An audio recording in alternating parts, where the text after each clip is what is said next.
factory can't fix this. I only need 5 minutes, ma'am. There, it's just a loose valve.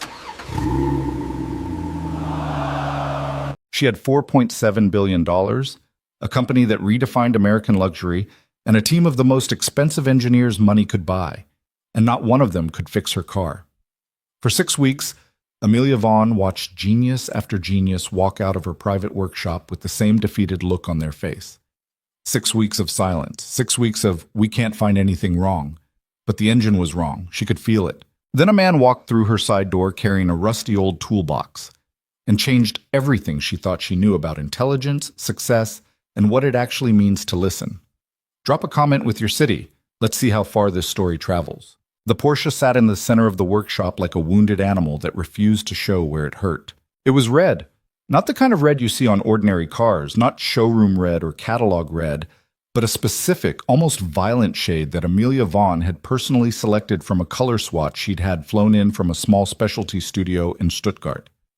The color had a name the studio called Karmesin Rot, deep crimson, and it caught the overhead workshop lights in a way that made the car look like it was breathing even when the engine was cold and silent, which it was right now. Cold, silent, waiting. Amelia stood at the far end of the workshop with both arms crossed, a paper cup of coffee she hadn't touched going lukewarm in her right hand. She was 30 years old. She stood 5'6" in flat boots, dark hair pulled back tight the way she always kept it during working hours. And she had the kind of face that people describe differently depending on whether they liked her. Her employees said she looked focused. Her competitors said she looked like she was calculating something unpleasant. Both groups were probably right. She'd been standing in this exact spot for 11 minutes. She knew because she'd checked her watch 3 times. Behind her, arranged in a loose semicircle that had the informal look of people trying not to appear as nervous as they were, stood the remaining members of what she privately referred to as the last resort team. 4 engineers, 2 master technicians from the manufacturer's own internal diagnostic division, 1 independent consultant who'd flown in from Frankfurt 2 days ago at a cost that made her CFO physically wince when he saw the invoice. They had all, every single one of them, run out of ideas. "Walk me through it again," Amelia said.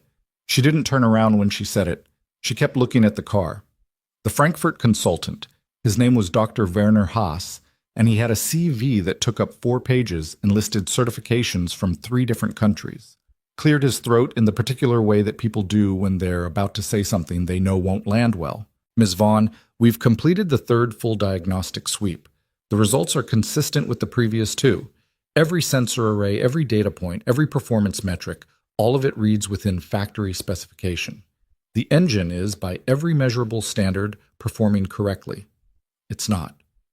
The data, I don't care what the data says." She finally turned around. "I've driven this car 43 times since delivery. I know what it sounds like at 7,200 revolutions per minute. I know what it feels like at 7,500.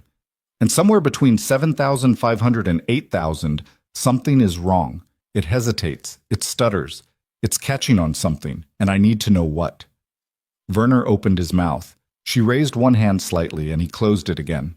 "Before you say it again, I know what you're going to say. You're going to tell me that human perception is subjective, that minor variations in engine sound can be misattributed at high RPM, that what I'm experiencing might be driver sensitivity rather than mechanical fault." She tilted her head. "Am I close?" Werner had the decency to look uncomfortable.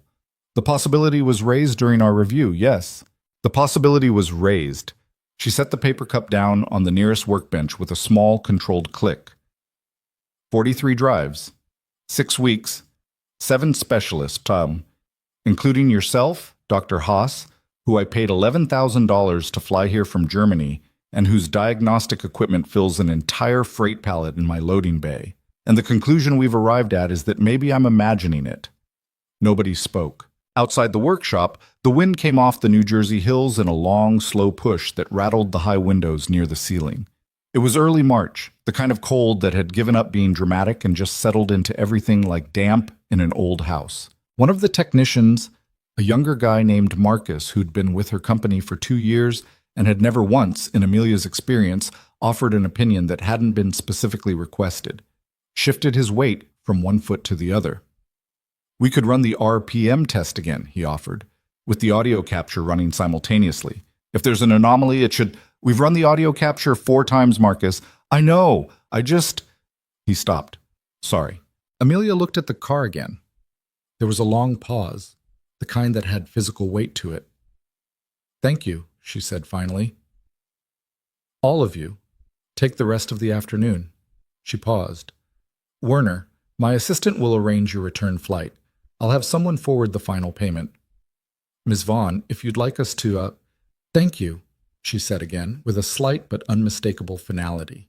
They filtered out slowly, the way people do when they feel guilty about leaving. Coats were retrieved. Cases were clicked shut. The freight elevator at the back of the space hummed twice. Werner paused at the door and turned back, looking like he wanted to say something that might redeem the situation. He didn't say anything. He left. And then there was just Amelia and the car and the workshop that cost more to run per month than most people earned in a year. She walked forward slowly and crouched down beside the front left wheel well, resting one forearm on her knee. Up close, the red was even more intense. She could see her own distorted reflection in the bodywork, stretched and curved, looking stranger than she felt. What is wrong with you? She said quietly. Not a question, exactly. More like the beginning of a very private conversation. She had not planned to be where she was at 30. That sentence was something Amelia sometimes turned over in her mind late at night. Not with regret exactly, but with the particular kind of wonder that comes from looking back at a path and realizing it was never really a path at all. Just a series of choices that happened faster than she could fully process them. Her parents had run a mid-size auto parts distribution business in central Pennsylvania. Not glamorous, not flashy. The kind of business where you knew every employee by name and worried about your margins in the shower and drove a truck with 140,000 miles on it because it still ran fine. Her father had tried, gently and persistently, to teach her that cars were honest things, that they told you the truth if you paid attention. She'd listened, more than he probably knew. At 19, she'd gotten a partial scholarship to study mechanical engineering at Carnegie Mellon. At 22, she'd burned through it in 3 years instead of 4, finished near the top of her program, and immediately taken a job she had no business having. Junior product development analyst at a mid-tier performance car startup outside Philadelphia that was 6 months away from bankruptcy and just desperate enough to hire someone who'd never actually worked in the industry. She'd saved them. Not through genius, not through some moment of cinematic inspiration, but through the thing that had always come most naturally to her. Grinding. She'd worked 18-hour days for 2 years. She'd learned every part of the business that she didn't already know. She'd made mistakes that were expensive and corrected them before anyone above her fully understood what had happened.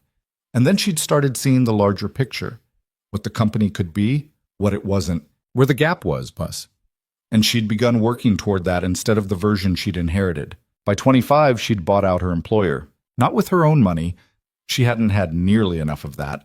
But with a combination of investor backing that she'd spent 14 months assembling, one meeting at a time, often in places that were not designed for business. At dinner tables in suburban New Jersey, over coffee at airport lounges, in the parking lots of performance events, where the kind of people who funded things actually showed up in person to watch the kind of product she was trying to build. She was 27 when Vaughn Performance Group turned its first significant profit. She was 28 when Forbes ran the piece. She was 29 when she stopped finding the attention interesting and started finding it mildly exhausting.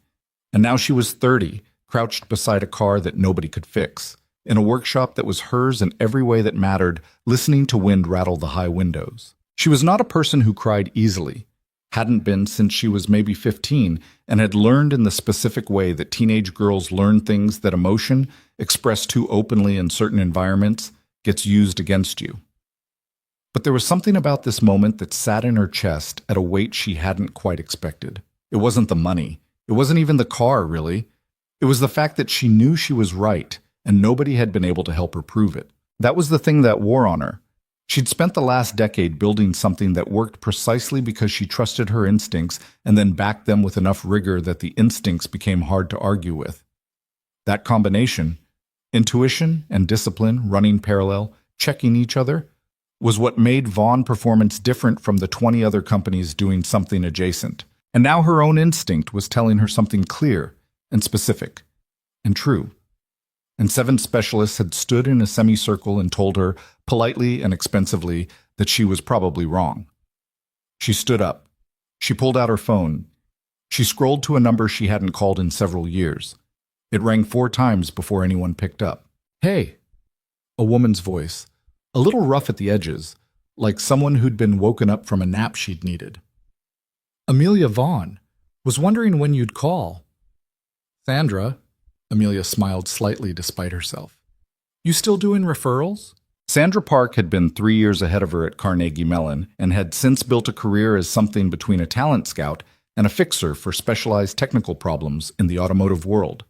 She knew everyone worth knowing, and, more importantly, she knew the difference between someone with an impressive CV and someone who could actually solve things. Those were not always the same person. "Depends," Sandra said. "What have you already tried?" 7 specialists over 6 weeks. A pause. "Porsche." "How'd you know?" "You only love one car. What's the problem?" Amelia explained it. The hesitation above 7,500 revolutions per minute, the 6 weeks, the 7 specialists, the clean diagnostic results every single time. Sandra was quiet for a moment on the other end. Amelia could hear faint background noise, a television somewhere, maybe. Someone who lived a life that had evenings in it. "The systems can't find it," Amelia finished. "I'm starting to think I need someone who doesn't use systems."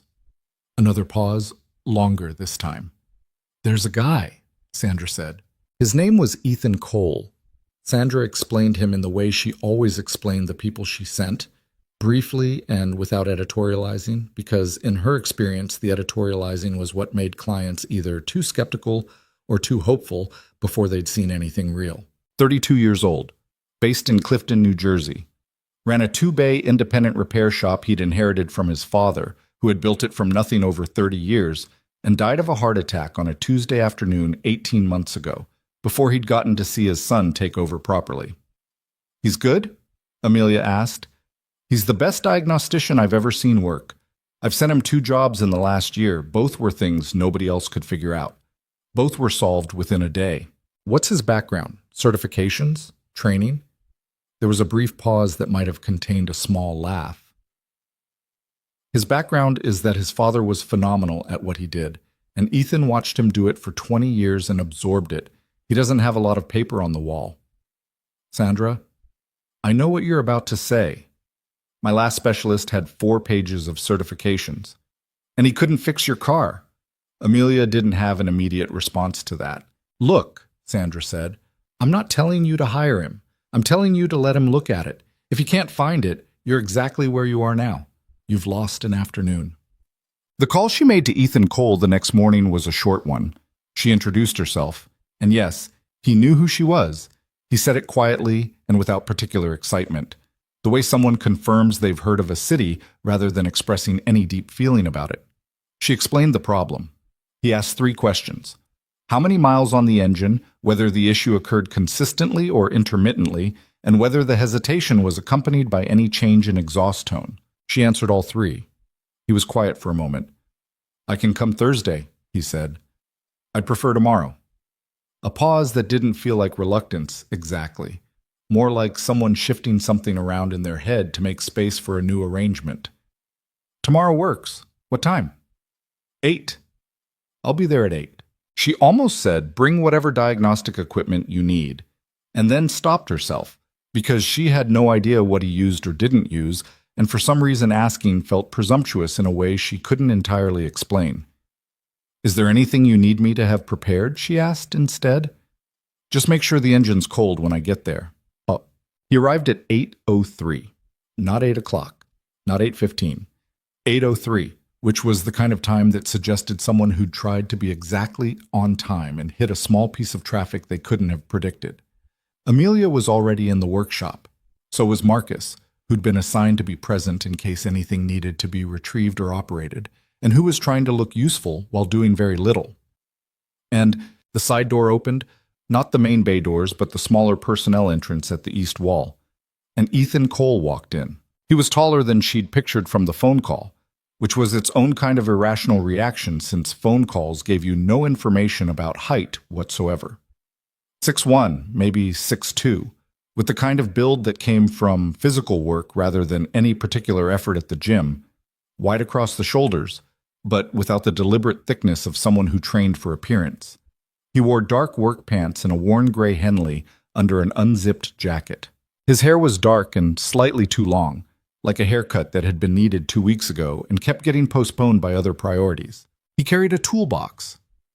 Not a professional-grade case, not the kind of modular wheeled unit that Werner's team had arrived with, the kind made of aircraft aluminum with foam cutouts for each tool. This was a rectangular steel box with a lid, red paint faded and scuffed in the particular way of things that had been used rather than displayed, with a handle that had a piece of black electrical tape wrapped around one end where the original grip had worn through. It looked like something that belonged in a different decade. It looked, in Amelia's private, immediate assessment, completely out of place in her workshop. She felt herself forming a judgment and then felt herself noticing that she was forming a judgment and made a small internal note to hold it loosely. "Ms. Vaughn," he looked at her directly, not in an aggressive way, but in the particular way of someone who didn't see much point in looking anywhere else. "Ethan Cole." "I know." She shook his hand. His grip was firm without being performative. "Thank you for coming on short notice." "Not a problem." He looked at the Porsche. There was a brief silence, maybe 3 seconds, in which his expression didn't shift much, but something in his attention clearly did. It was like watching someone change frequencies. "You said engine's cold?" "Since last night." He nodded once, set the toolbox down on the floor beside his feet, looked at Marcus. "You're staying?" "If that's okay," Marcus said, slightly startled at being directly addressed. "Fine. Don't touch anything unless I ask." "Of course." Ethan looked back at Amelia. "Start the engine." She started the engine. The workshop filled with sound. The Porsche's flat six came awake with that particular voice it had. Not a roar exactly, more like a declaration. The sound bounced off the concrete floor and the steel walls and the high ceiling and created the kind of acoustic environment where you felt it in your sternum before your ears fully processed it. Ethan did nothing. He stood about 6 feet from the driver's side, hands loose at his sides, and he listened. His eyes went slightly unfocused, which was the thing that Marcus, watching from near the far wall, would later describe to a colleague as genuinely weird. Not in a bad way, just in the sense that it was unlike anything he'd seen a technician do in a workspace filled with equipment. He didn't move toward the car. He didn't crouch or lean or try to get closer to any specific part of it. He just stood there and listened with his whole body, the way someone might listen to a piece of music they were trying to memorize. 1 minute passed, then another. Amelia sat in the driver's seat, window open, watching him in the side mirror.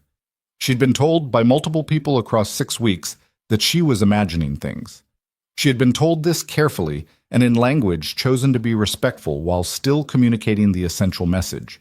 The data doesn't support your perception. And now she was watching a man she'd never met stand in her workshop and give 60 seconds of his complete attention to a sound she'd been trying to explain to 7 specialists, and something in her chest did a thing she hadn't expected. It loosened, just a little, just enough to notice. "Give it some RPM," Ethan said. She pressed the accelerator steadily upward. The engine climbed. 4,000, 5,000, 6,000. The sound deepened and tightened, filling the workshop with that compressed, focused intensity that made the floor seem to vibrate slightly even through 3 inches of reinforced concrete. 7,000. 7,500. And there it was. The thing.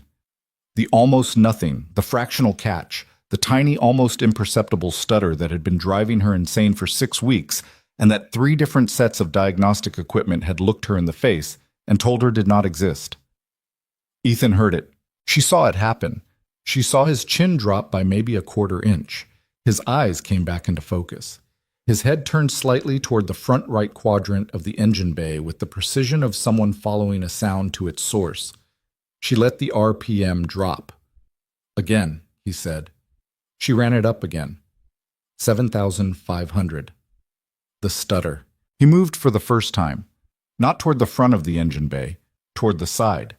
He crouched down beside the intake housing with his head tilted, listening at a different angle. "One more time. Hold it at 7,500 as long as you're comfortable." She held it. The engine screamed its controlled scream. The stutter happened again like a clock skipping a tick.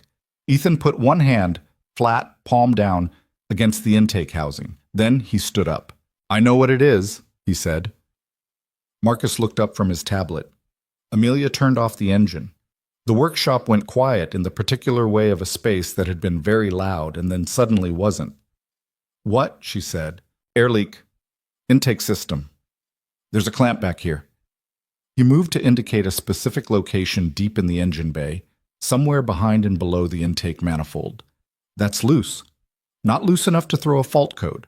Not loose enough to cause a vacuum drop the sensors can measure at idle or mid-range RPM. But at the upper end, when everything's under load and pressure, it's allowing a small amount of unmetered air into the system. Your ECU is compensating for it the whole time, but right at that edge, the compensation can't quite keep up." He said this the way you'd describe the weather, not without confidence. The confidence was actually total, which was its own kind of unsettling, but without any theater in it. Amelia got out of the car. "Nobody else found that," she said. "Nobody else listened for it," he said. "The sensors don't sit where the sound changes. You have to hear it from the right angle, and you have to know what you're hearing." He paused.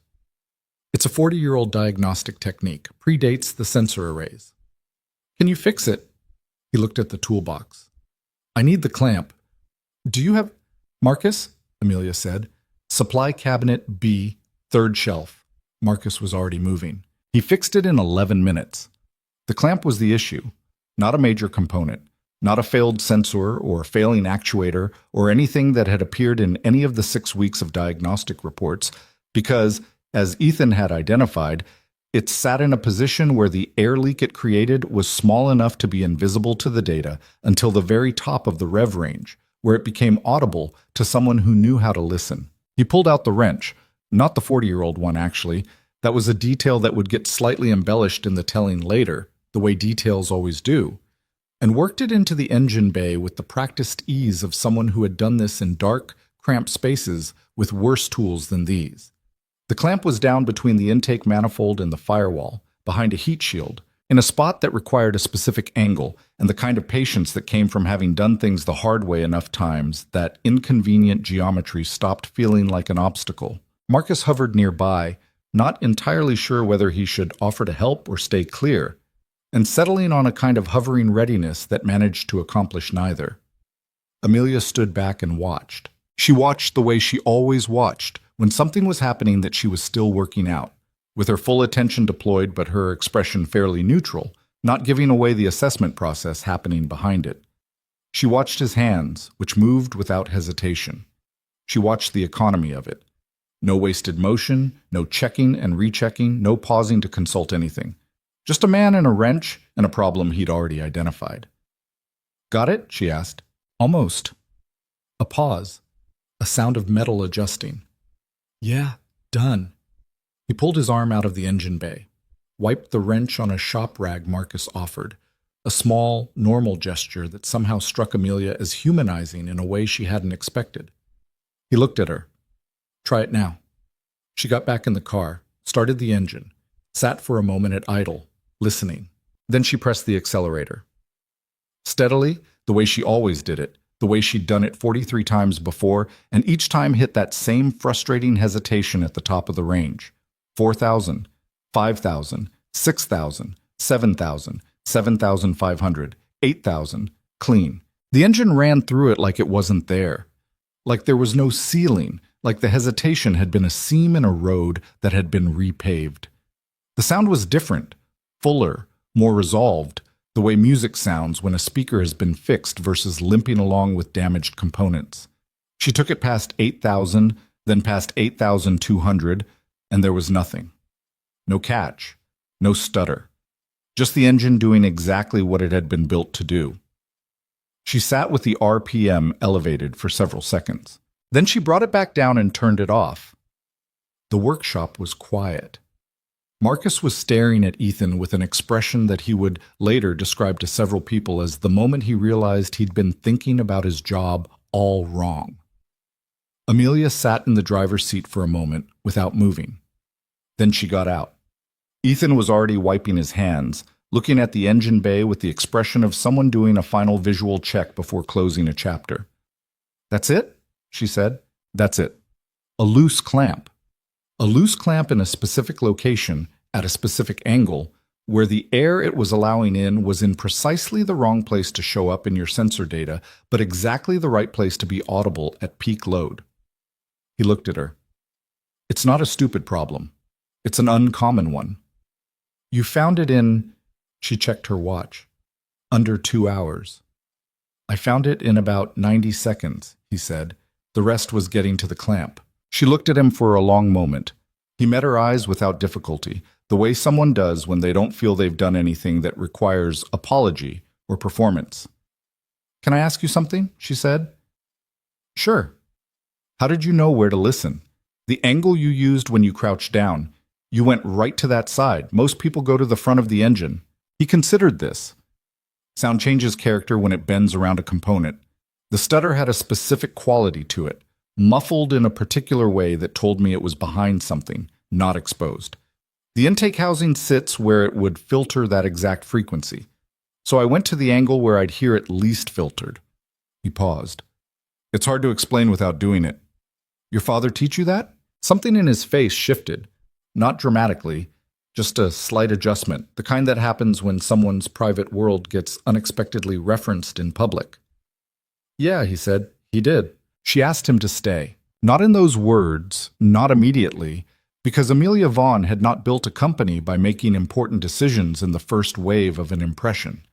But she asked him to sit for a few minutes, and she had Marcus bring 2 cups of coffee. Real coffee, from the machine in the executive office upstairs, not the watery stuff from the break room. And they sat on 2 stools near the workbench with the Porsche between them and the late morning light coming in cold and white through the north windows. "Tell me about the shop," she said. He told her. It wasn't a presentation. He didn't have a pitch. He spoke the way someone speaks when they're not trying to sound like anything in particular, with pauses where the actual thoughts were, with corrections when he realized he'd phrased something imprecisely, with the occasional detour into detail when a detail seemed important to him, and the occasional compression of something large into a single sentence when he felt the full version wasn't necessary. His father, Robert Cole, had opened the shop in 1989 in a 2-bay space he'd rented on a street in Clifton that had since been widened twice and rezoned once, and now had a cell phone store on one side of it and a dry cleaner on the other. He'd built the business on reputation, which in the repair world meant a kind of invisible compound interest. One person's good experience became 2, referrals became 6. Loyal customers became a name that people on certain streets said with a specific kind of trust. It had taken Robert almost a decade to build that, and he'd done it without advertising, without a website, and, for the first 8 years, without a functioning computer in the office. The diagnostic systems his competitors adopted in the mid-90s, Robert had watched with cautious interest. He used them when they were useful. He didn't use them when they weren't. He used to say the computer tells you that something's wrong, Ethan said. The mechanic's job is to figure out why. They're different questions. Most shops don't operate that way anymore, Amelia said. No, they don't. Is that a problem? He turned his coffee cup slightly on the workbench surface. It's a gap. It means there are problems that don't get solved because everyone's waiting for the system to flag something, and the system isn't built to flag everything. He looked at her. Which is how you ended up with a 6-week problem that was a loose clamp. She almost smiled. You don't pull punches. I wasn't trying to make a point. It just is what it is. She studied him. He looked back at her without particular self-consciousness. He had the quality, and this was something she was actively trying to categorize in real time, of not needing anything from her. Not her approval, not her being impressed, not the conversation to go in any particular direction. He was just there, occupying the space he occupied, answering questions honestly, and apparently completely at ease with whatever happened next. She found that deeply unusual. Her life, for the past decade, had been full of people who needed things from her. That wasn't a complaint. It was a condition of success, of being the person at the top of a structure that a lot of other people depended on. But it meant that everyone she interacted with had an angle, even when the angle was benign. Employees needed her confidence in them. Investors needed her performance. The press needed her narrative. Even people she counted as friends needed, in some quiet way, to be associated with what she'd built. Ethan Cole appeared to need absolutely nothing. "What does the shop look like now?" she asked. "Since your father passed." There was a pause that was less uncomfortable than it was simply real. "It's fine," he said. "I kept the same customers. Picked up a few new ones. I've got one mechanic who works with me part-time, guy named Phil, been there longer than I have. We keep busy." He wrapped his hands around the coffee cup.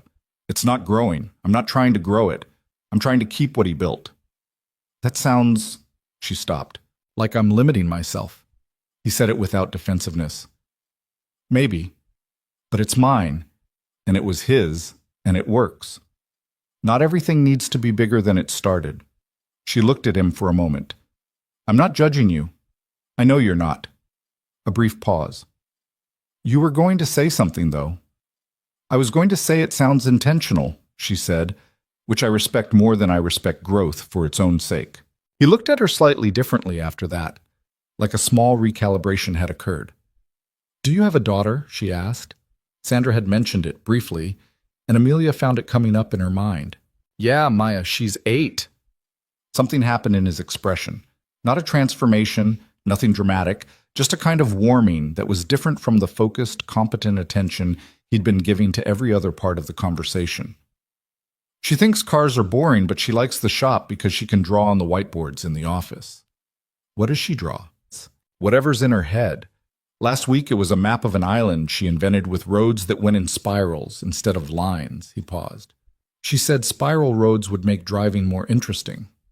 Amelia laughed. It surprised her slightly. Not the laugh itself, but the genuineness of it. "She might be right." "She usually is," Ethan said, "which is a little terrifying for what the teenage years are going to look like." What?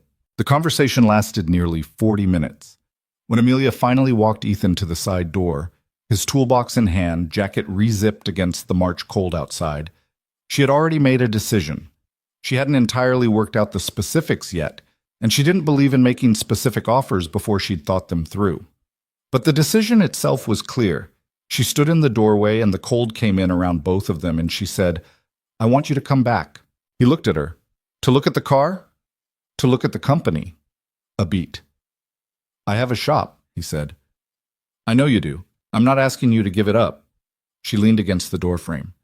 "I'm asking you to come back tomorrow and walk through my diagnostic division, because I think you saw something in 20 minutes that my team hasn't seen in the 3 years we've been running this facility, and I think that's worth a conversation." He was quiet for a moment. He looked at the sky above the parking lot, which was the flat gray of early March in New Jersey, the kind of sky that wasn't threatening anything, just reminding you that warmth was still several weeks away. "What time?" he said finally. 8. "I'll be here at 8. He walked to his truck, a 2009 Ford F-150, with a dent in the rear quarter panel and a sticker on the rear window that said Clifton Wrestling, and got in and pulled out of the parking lot at the kind of measured pace that suggested someone who was thinking about something other than driving. Amelia watched him go. Then she turned back into the workshop and stood for a moment in the cold doorway, looking at the red Porsche in the center of the room. The car that had been wrong for 6 weeks and was now right, fixed by a man with an old toolbox and the particular skill of knowing how to pay attention. Marcus was still at the workbench, scrolling through something on his tablet, and he looked up when he heard her come back in. "He's something else," Marcus said.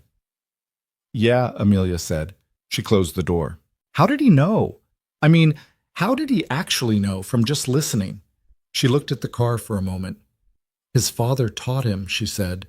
She said it simply, without embellishment, because it seemed to be the whole answer. He was back at 8:02. Amelia was already in the facility when his truck pulled into the lot. She'd been there since 6:30, which was not unusual for her, though she'd told herself the early arrival had nothing to do with wanting to be ready before he got there. She'd reviewed the diagnostic division's last 6 months of operational reports over coffee. She actually drank this time, making notes in the margins in the precise, compressed handwriting she'd developed sometime in her mid-20s, when she'd realized that the notes she took for herself needed to be fast, and the notes she took for presentations needed to be legible. And these were not the same skill. The diagnostic division occupied the east wing of the facility, a long, high-ceilinged space connected to the main workshop by a corridor wide enough to move vehicles through. It held 12 service bays, 2 dedicated alignment stations, a climate-controlled room for electronic diagnostics that everyone called the clean room, even though it wasn't technically a clean room in any professional sense, and approximately $2 million worth of equipment that had been purchased over 3 years, and that Amelia, looking at it now with Ethan's 90-second engine diagnosis fresh in her memory, was beginning to think about differently than she had before. He came through the main entrance at 8:02, toolbox in hand, though today it struck her as less out of place than it had the morning before. Maybe because she knew now what was in it, or rather, what wasn't. He hadn't opened it once during the diagnosis. It had just sat on the floor beside his feet while he listened. "Coffee?" she offered.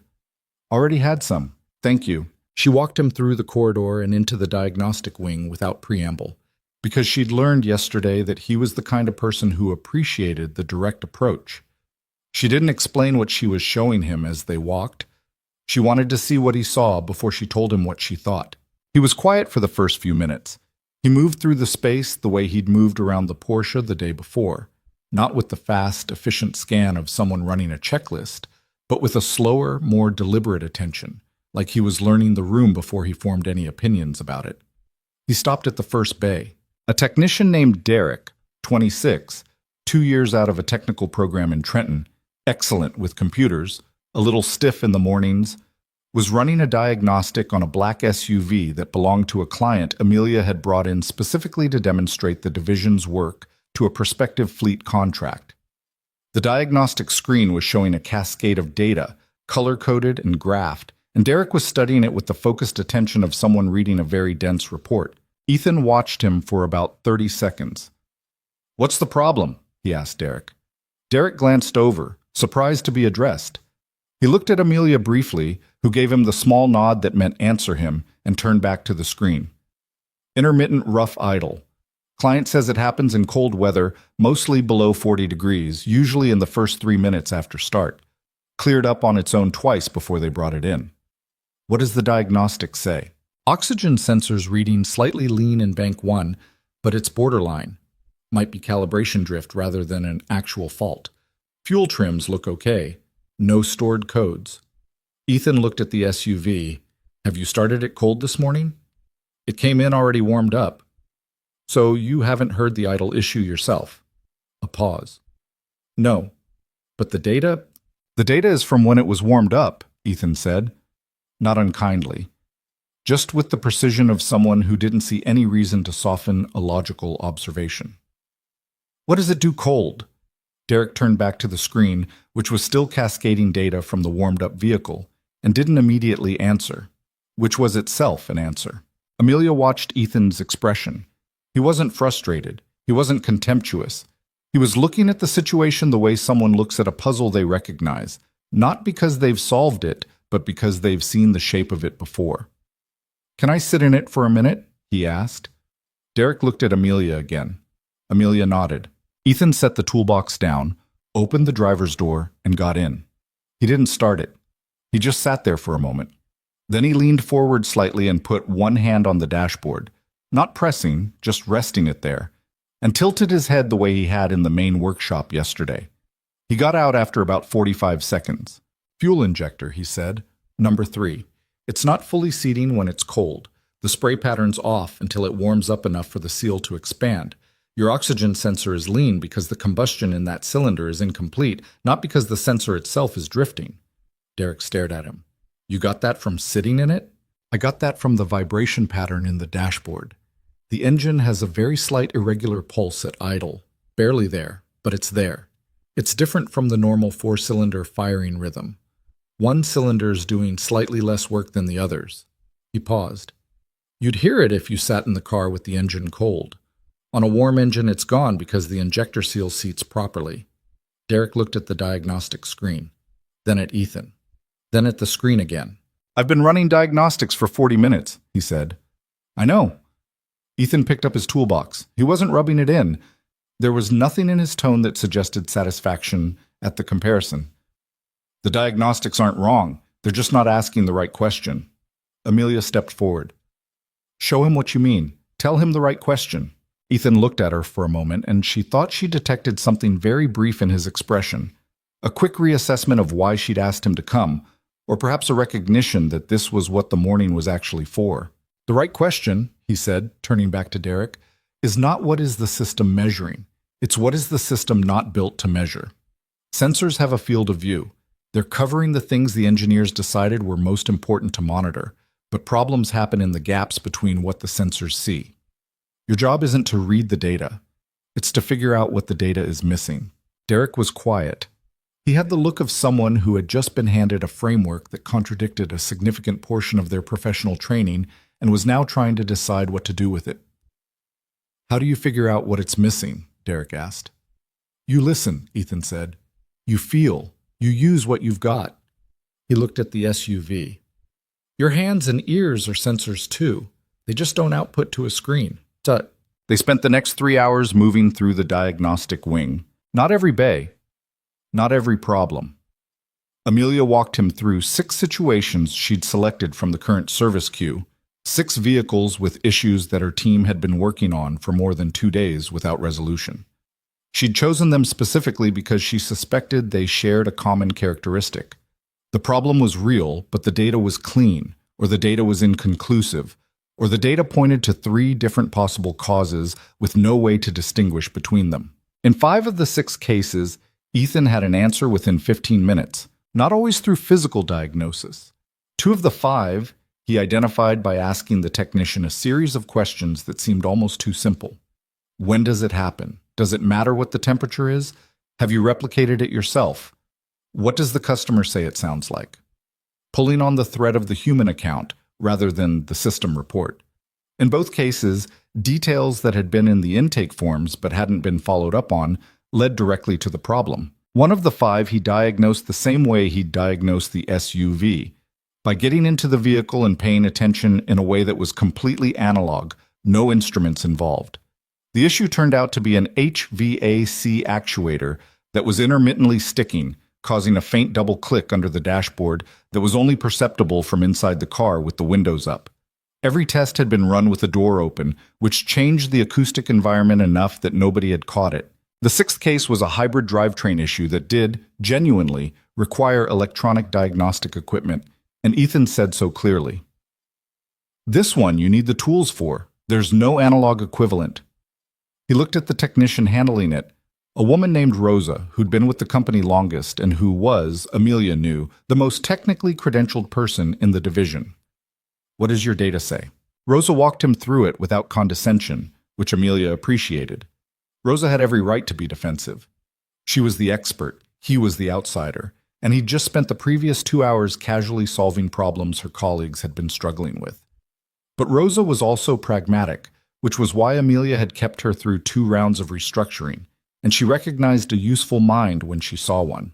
Battery management system is showing irregular thermal events, but the pattern doesn't match any known failure mode. It could be cell degradation, could be a software issue in the BMS controller, could be a sensor reporting incorrectly. How old is the pack? 3 years, 62,000 miles. What's the charge history? Has it been fast charged repeatedly? Rosa checked her notes. Client uses a level 2 charger at home, but the intake form shows they've used DC fast charging. She scrolled frequently, 3 to 4 times a week for the last 8 months. Ethan was quiet for a moment. That'll do it. Thermal stress on the cells from repeated fast charging. You're seeing cell degradation that's uneven across the pack, because the thermal management can't compensate fast enough with that charge frequency. The irregular events aren't a BMS problem. The BMS is doing exactly what it should. It's just reporting a real thing. Rosa looked at her screen. That would be consistent with the data, but there's no fault code for that specific, because the system doesn't have a code for driver behavior caused this, Ethan said. It just has codes for states, not causes. You'd need to add a note in the client file about the charge pattern and talk to them about adjusting it before you do any hardware work, or the same thing will happen to a replacement pack.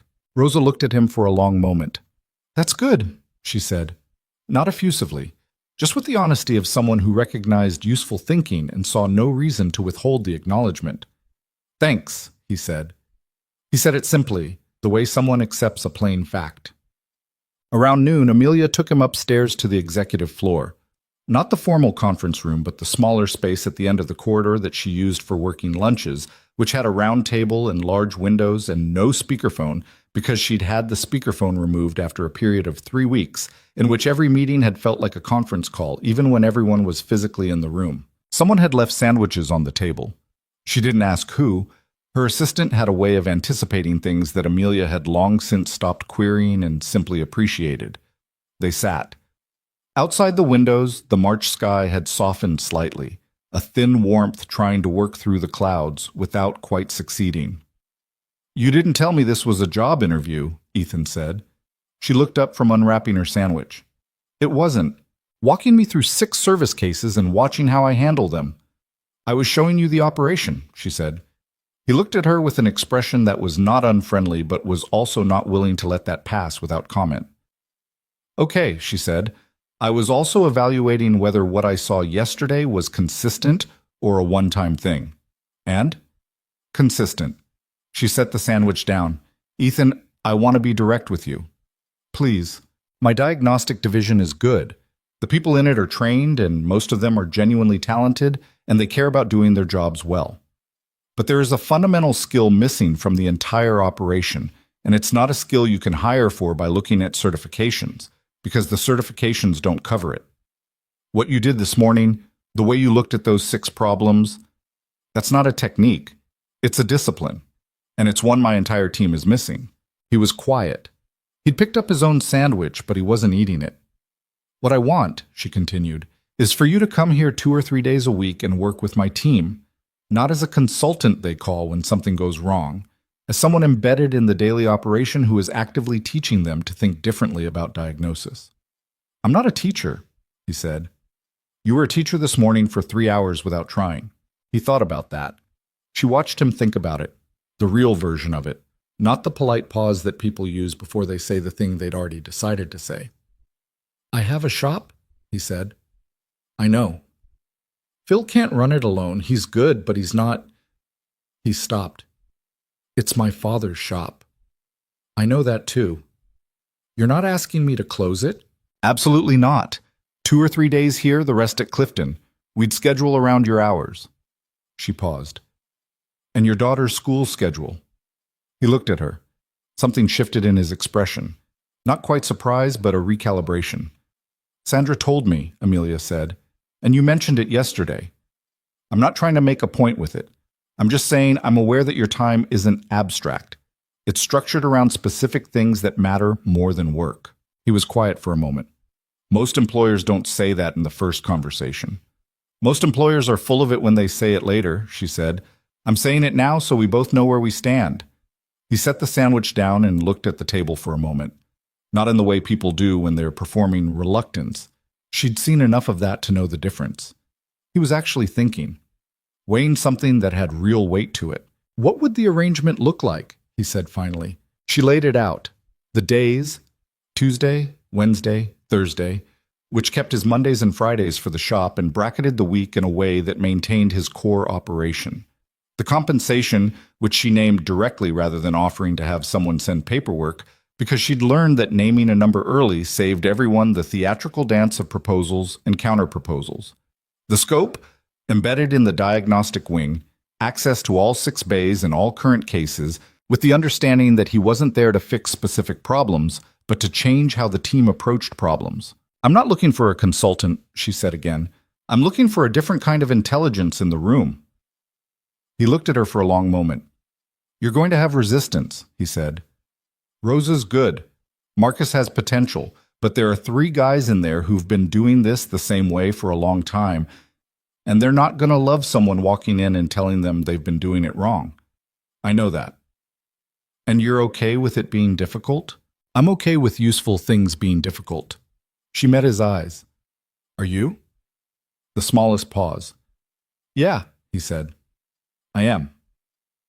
They settled it over the rest of the lunch, not with a handshake exactly, more with the mutual acknowledgement of 2 people who'd made a decision and saw no reason to ornament it further.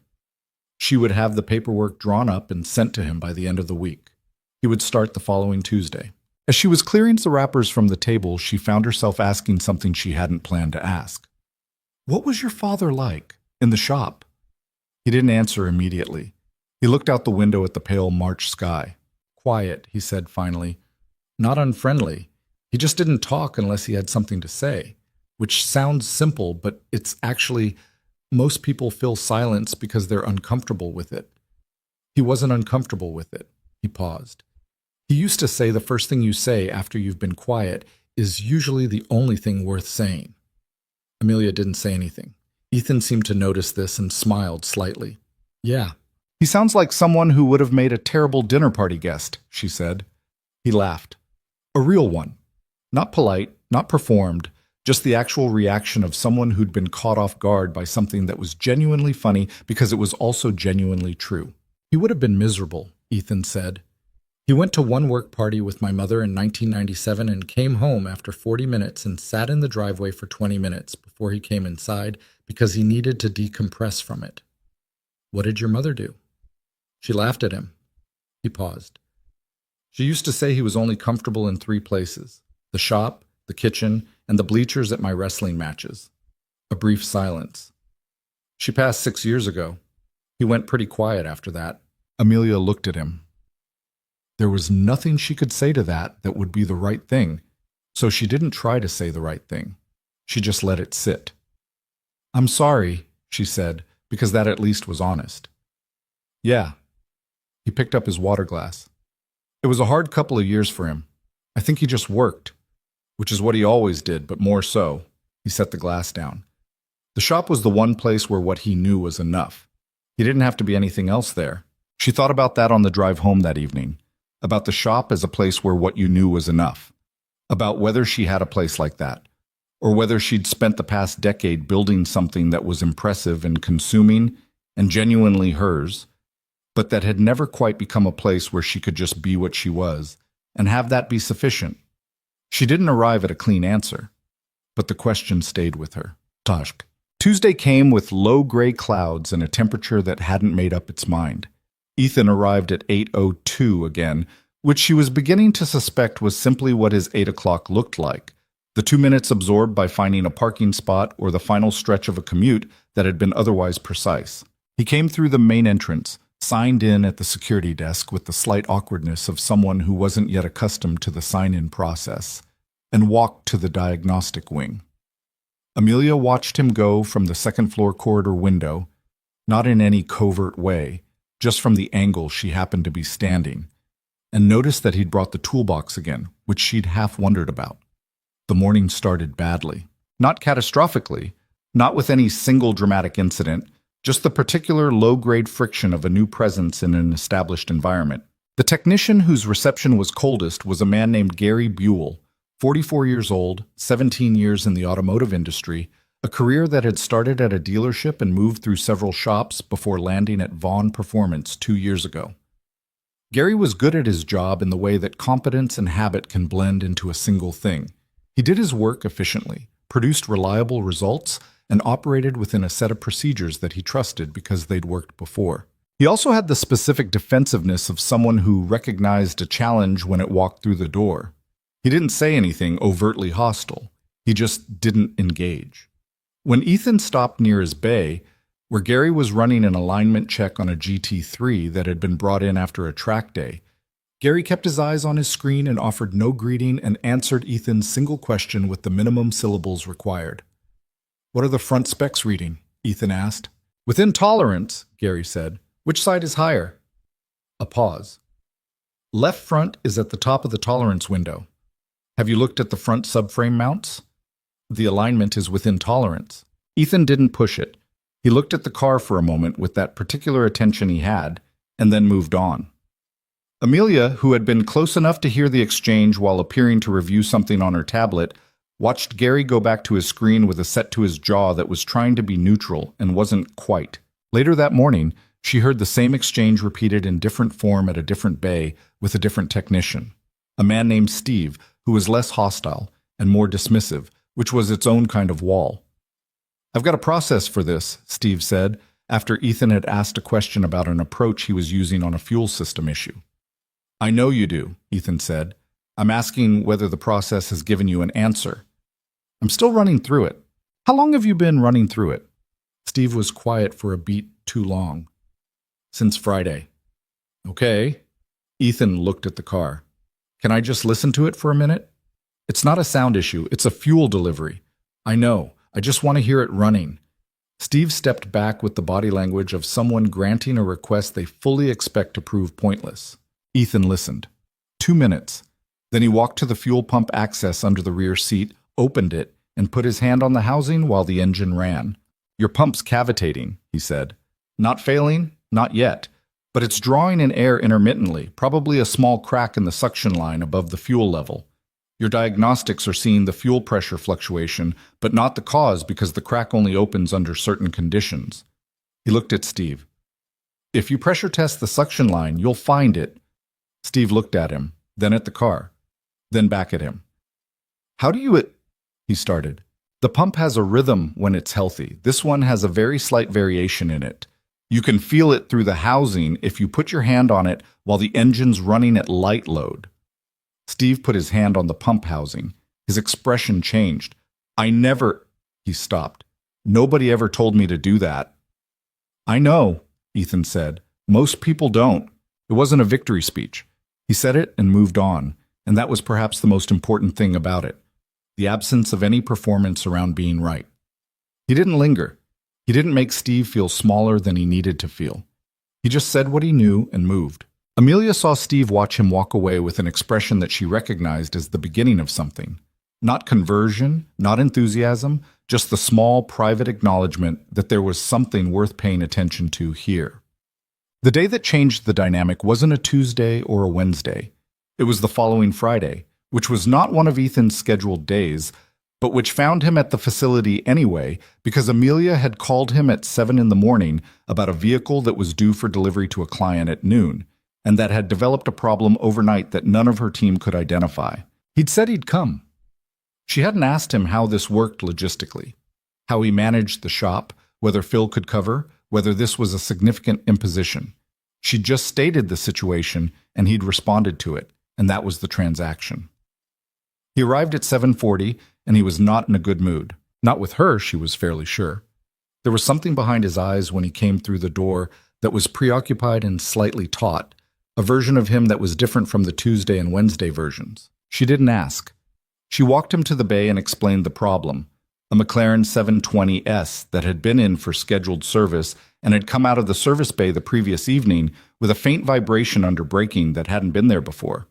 The car was spotless and mechanically sound by every diagnostic measure, but the vibration was real. She'd driven it herself at 6 that morning in the empty lot to confirm. He looked at the car. He looked at the floor under it. Who serviced the brakes, he asked. Derek.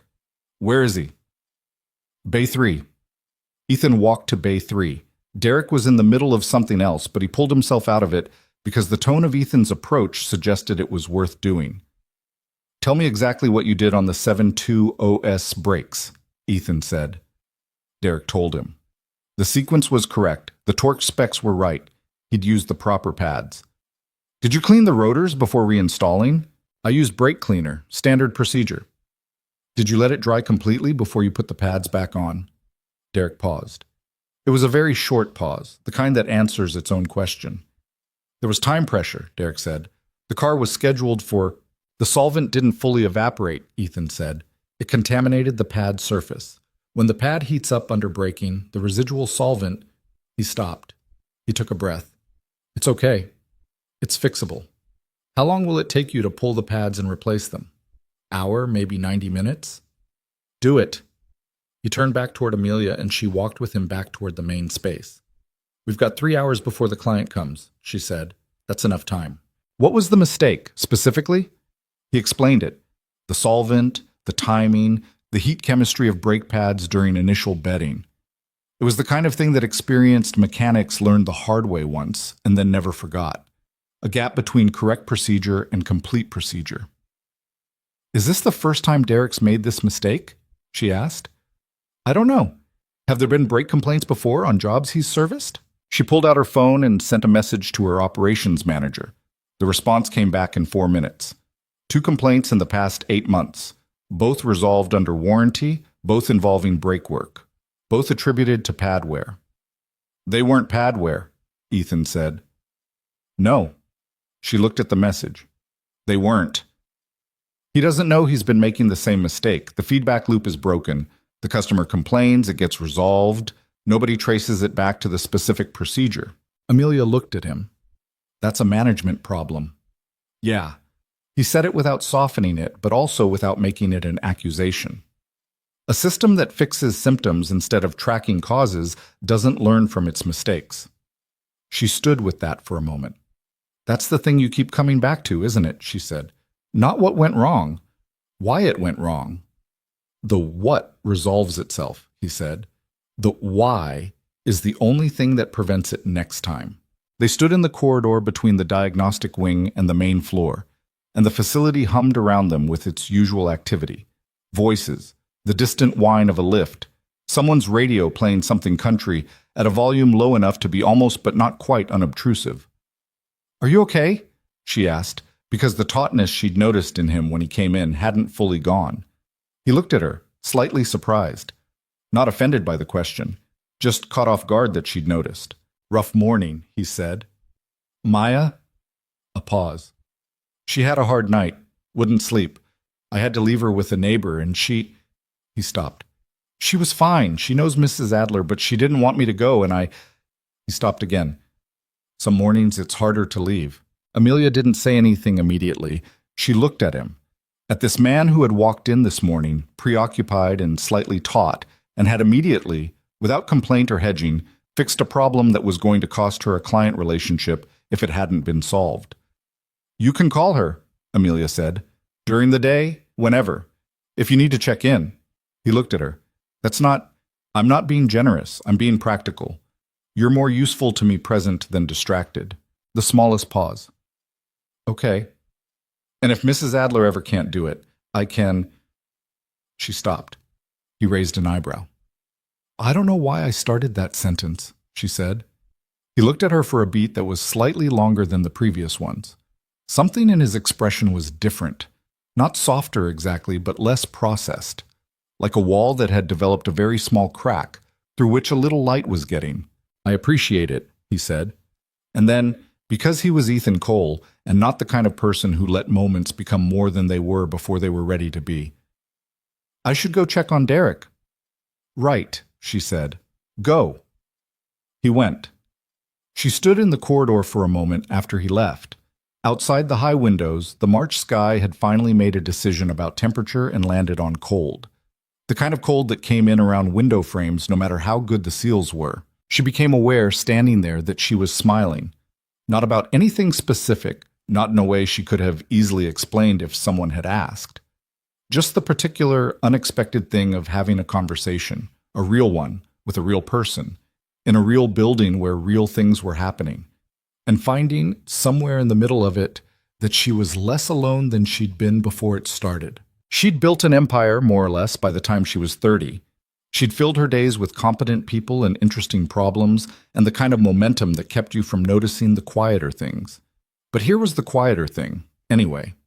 Standing in the corridor between the diagnostic wing and the main floor, wearing her work boots and a flannel she'd forgotten to change out of, smiling at nothing in particular. She caught herself, shook her head slightly, and went back to work. The third week started with Gary Buell deciding he'd had enough. It didn't happen as a confrontation, not at first. It happened the way most workplace friction happens, which is quietly and at the edges, in small decisions that accumulate meaning before anyone names them. Gary started arriving a few minutes before Ethan on Tuesdays and Wednesdays, which in itself meant nothing, except that he used those minutes to set up his bay in a way that made it physically difficult to approach from the side angle Ethan preferred. Carts positioned just so, a rolling tool chest angled to narrow the space. Nothing anyone could point to, just a perimeter, established without words. Amelia noticed it on the second Tuesday of Ethan's third week. She noticed it the way she noticed most things in her operation. From a slight distance, without immediately reacting, gathering information before deciding whether a reaction was warranted. Ethan noticed it too. She was fairly certain of that. He just didn't respond to it visibly, which was either patience or indifference, and she wasn't sure yet which one. What ended the quiet phase was a car. It was a Porsche 911, not hers, a client's, a GT2 RS that belonged to a man named Richard Calloway, who was 48 years old, owned 3 commercial real estate firms, and had the specific combination of wealth and automotive passion that meant he both cared deeply about his car and was not shy about expressing displeasure when something went wrong with it. The GT2 RS had been in for a brake fluid flush and a cooling system inspection. It had come out of Gary's bay 3 days ago, looking perfect. That morning, Richard Calloway called Amelia directly. She took the call in her office upstairs, standing at the window the way she always did when the call was the kind that required her to not be sitting down. "The car is pulling left under heavy braking," Richard said. His voice had the controlled quality of someone who was choosing to be reasonable in the first conversation, with the understanding that the second conversation might be less so. "I drove it to the track in Millville yesterday. First hard stop from 110, it went left. Second stop, same thing. I came off the track before I put it into a wall." "I'm sorry, Richard. Can you bring it in today? I've already had it trailered. It's in your lot right now." She went down. Gary was already at the car when she arrived at the bay. He'd gotten word before she had. Marcus had radioed the floor, and he was running a diagnostic with the particular focused intensity of someone who was both competent and slightly defensive, which in Gary's case was almost the same thing. Ethan was in the adjacent bay working on a fuel system issue when she arrived. He glanced over once and then went back to what he was doing. "What do you have?" Amelia asked Gary. "Brake bias looks fine. Pressure differential between front calipers is within spec." He scrolled through the diagnostic screen. "I don't see a fault." "He pulled left from 110 miles an hour, Gary." "I know. The data doesn't show." "The data doesn't show it," she said quietly, and something in the way she said it, not angrily but with a particular weight, made Gary stop talking. It was the same sentence Werner had used 4 weeks ago now, standing in this same general corner of her facility, and she had stood in her workshop and told Werner she didn't care what the data said. The phrase had a history now. Gary heard it. From the adjacent bay, Ethan said, "Can I look at it?" Gary turned. His jaw was set the way it got when he was holding something in. "It's my bay," Gary said. "I know." Ethan didn't look up from what he was doing for a moment. Then he set down the tool he was holding and turned. "I'm asking if I can look at the car, not take it from you. Look at it. The diagnostic is running." "I don't need the diagnostic." The workshop went quiet in the particular way it did when 2 things were about to resolve one way or another. Marcus, who had arrived 2 minutes ago and was standing near the wall with his tablet held in a way that suggested he'd forgotten it was in his hands, didn't move. Amelia looked at Gary. Gary looked at the car. Then he stepped back 3 feet, which was not an invitation but was at least an absence of obstruction. Ethan walked over. He didn't go to the brakes first. He went to the front left wheel well and crouched down, looking at the caliper mount. Then he went to the front right and did the same. He stood up and walked to the front of the car and crouched again, looking along the line of the lower control arm from a very low angle. "Who torqued the left front caliper bracket?" he asked. Gary was quiet for exactly 1 beat too long. "I did," he said. "It's at the low end of spec, which means under heavy braking, when the caliper has to resist the full deceleration force. It's flexing slightly. Not enough to fail. Not in normal driving, but on a hard stop from over 100, the flex is enough to change the bite geometry on the left front by a couple of degrees." He stood up and looked at Gary directly. "If you torque it to the middle of spec and road test it, it'll be fine." Gary's face did something complicated. Not rage. He was too controlled for that. But there was something moving behind his eyes that was uncomfortable to watch. The specific expression of someone who was being shown a mistake they'd made in front of people whose opinion they cared about. "I followed the procedure," Gary said. "I know. The procedure says within spec. It doesn't say where in the spec is appropriate for track use." Ethan's voice was even, not conciliatory. He wasn't softening the thing, but not brutal either. "For a street car, the low end of the window is fine. For something that's going to see heavy braking at triple digits, you want to be at the middle or above. That should be in your intake assessment when a car has track use noted." He paused. "Does your intake form ask about intended use?" Amelia said, It asks about annual mileage. That's not the same question. She held his gaze. No, it's not. Gary picked up a torque wrench without another word and went to the left front caliper bracket and worked in shunts. The sound of metal finding its correct tension was the only thing in the bay for a moment. Ethan went back to the fuel system in the adjacent bay. It was Rosa who said later, while the shop was between cars and a few of the technicians were eating lunch in the break room at the back of the East Wing, that what she'd witnessed that morning was the most competent management of a tense situation she'd seen in 17 years in the industry. She said it to Marcus, who agreed with her, who also noted that Ethan hadn't managed the situation at all. He'd just responded to it factually and left Gary with no one to be angry at except himself, which was the purest form of resolution because it didn't create a counter-narrative. Marcus wrote that down. He'd been writing a lot of things down lately. Gary didn't say anything for the rest of the day. But at 4:45, just before the end of the shift, he walked past Ethan's bay and stopped. "The intake form," he said. "I can rewrite the intended use section." Ethan looked up. "That would be useful." "I'll have a draft by Thursday." Okay, that was it. Gary walked out. Ethan went back to the fuel system. Amelia, who had been in the corridor near the bay when it happened, kept walking and did not look back. Some things only worked if you let them close quietly. Well, the call from Sandra came on a Wednesday afternoon in the 4th week, while Amelia was in her office reviewing numbers for the quarterly board presentation that was now 11 days away. "Heads up," Sandra said, skipping her usual opening. "There's a piece coming." Amelia set down her pen. "What kind of piece?" "Automotive industry feature, Drive and Performance magazine. You know them?" "I know them. They've got a writer working on a story about diagnostic innovation in independent performance shops. Someone talked, I don't know who, but they've apparently heard about a single mechanic solving in an hour something a manufacturer's team couldn't solve in 6 weeks inside a Vaughn performance facility." A pause. "Your name is in the story." Amelia sat back. "Ethan know?" "I haven't told him. I called you first."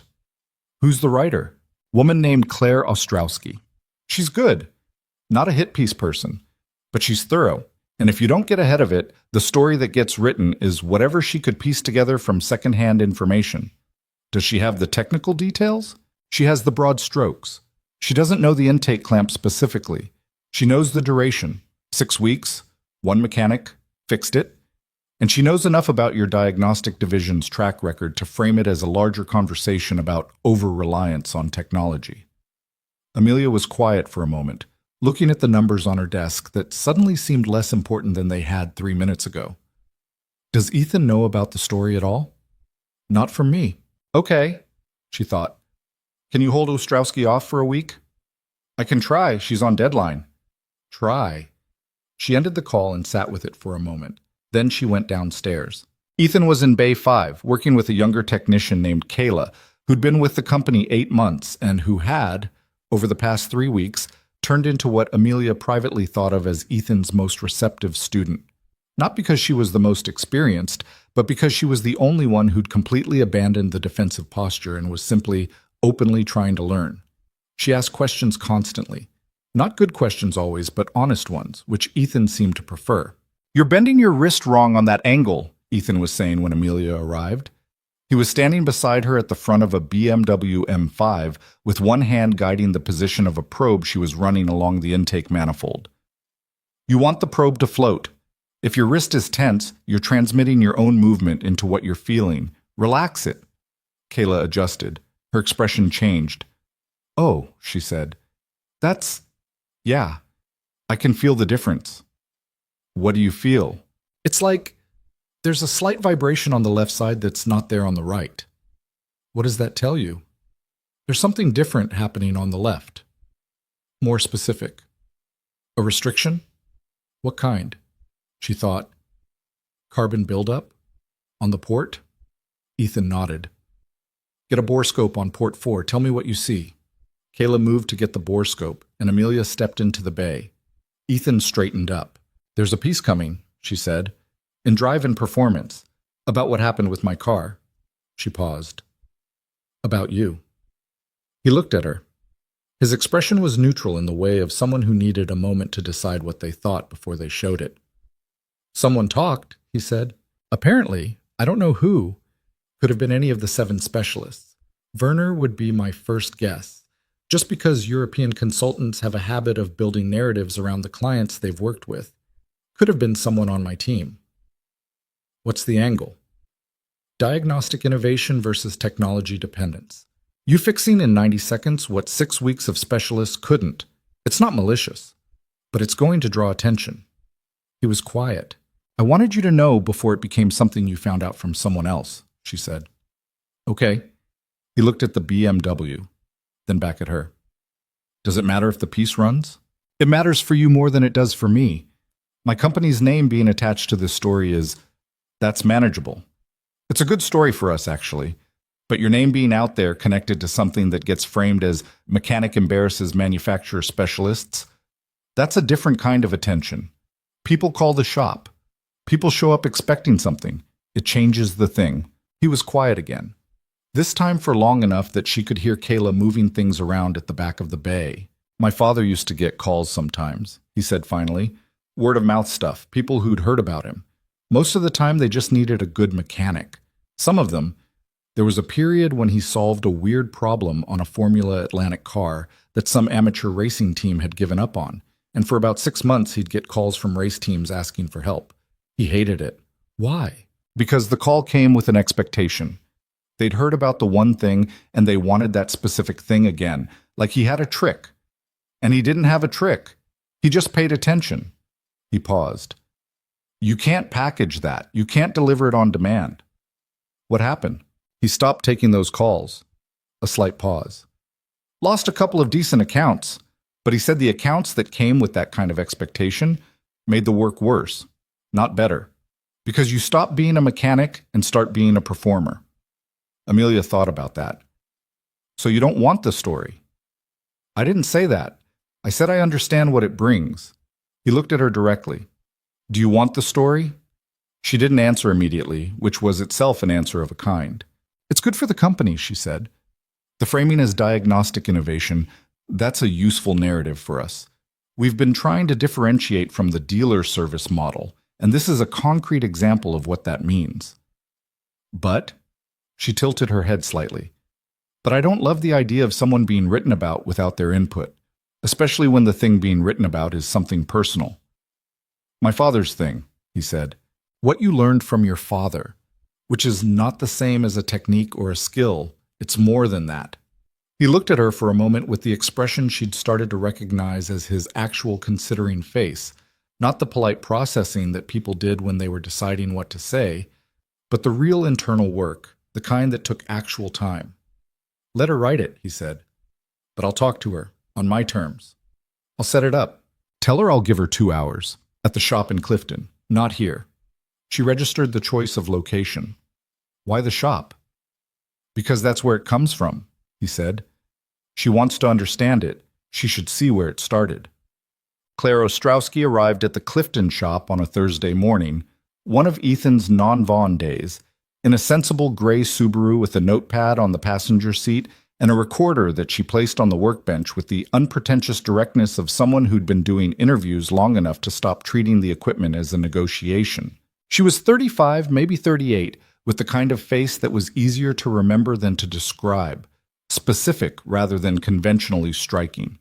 She looked around the shop for a moment before she said anything, taking in the 2 bays, the organized disorder of tools and parts, the framed photo on the wall near the office door. Is that your father? She asked, looking at the photo. Yeah. He looks like someone who didn't waste words. Ethan looked at the photo.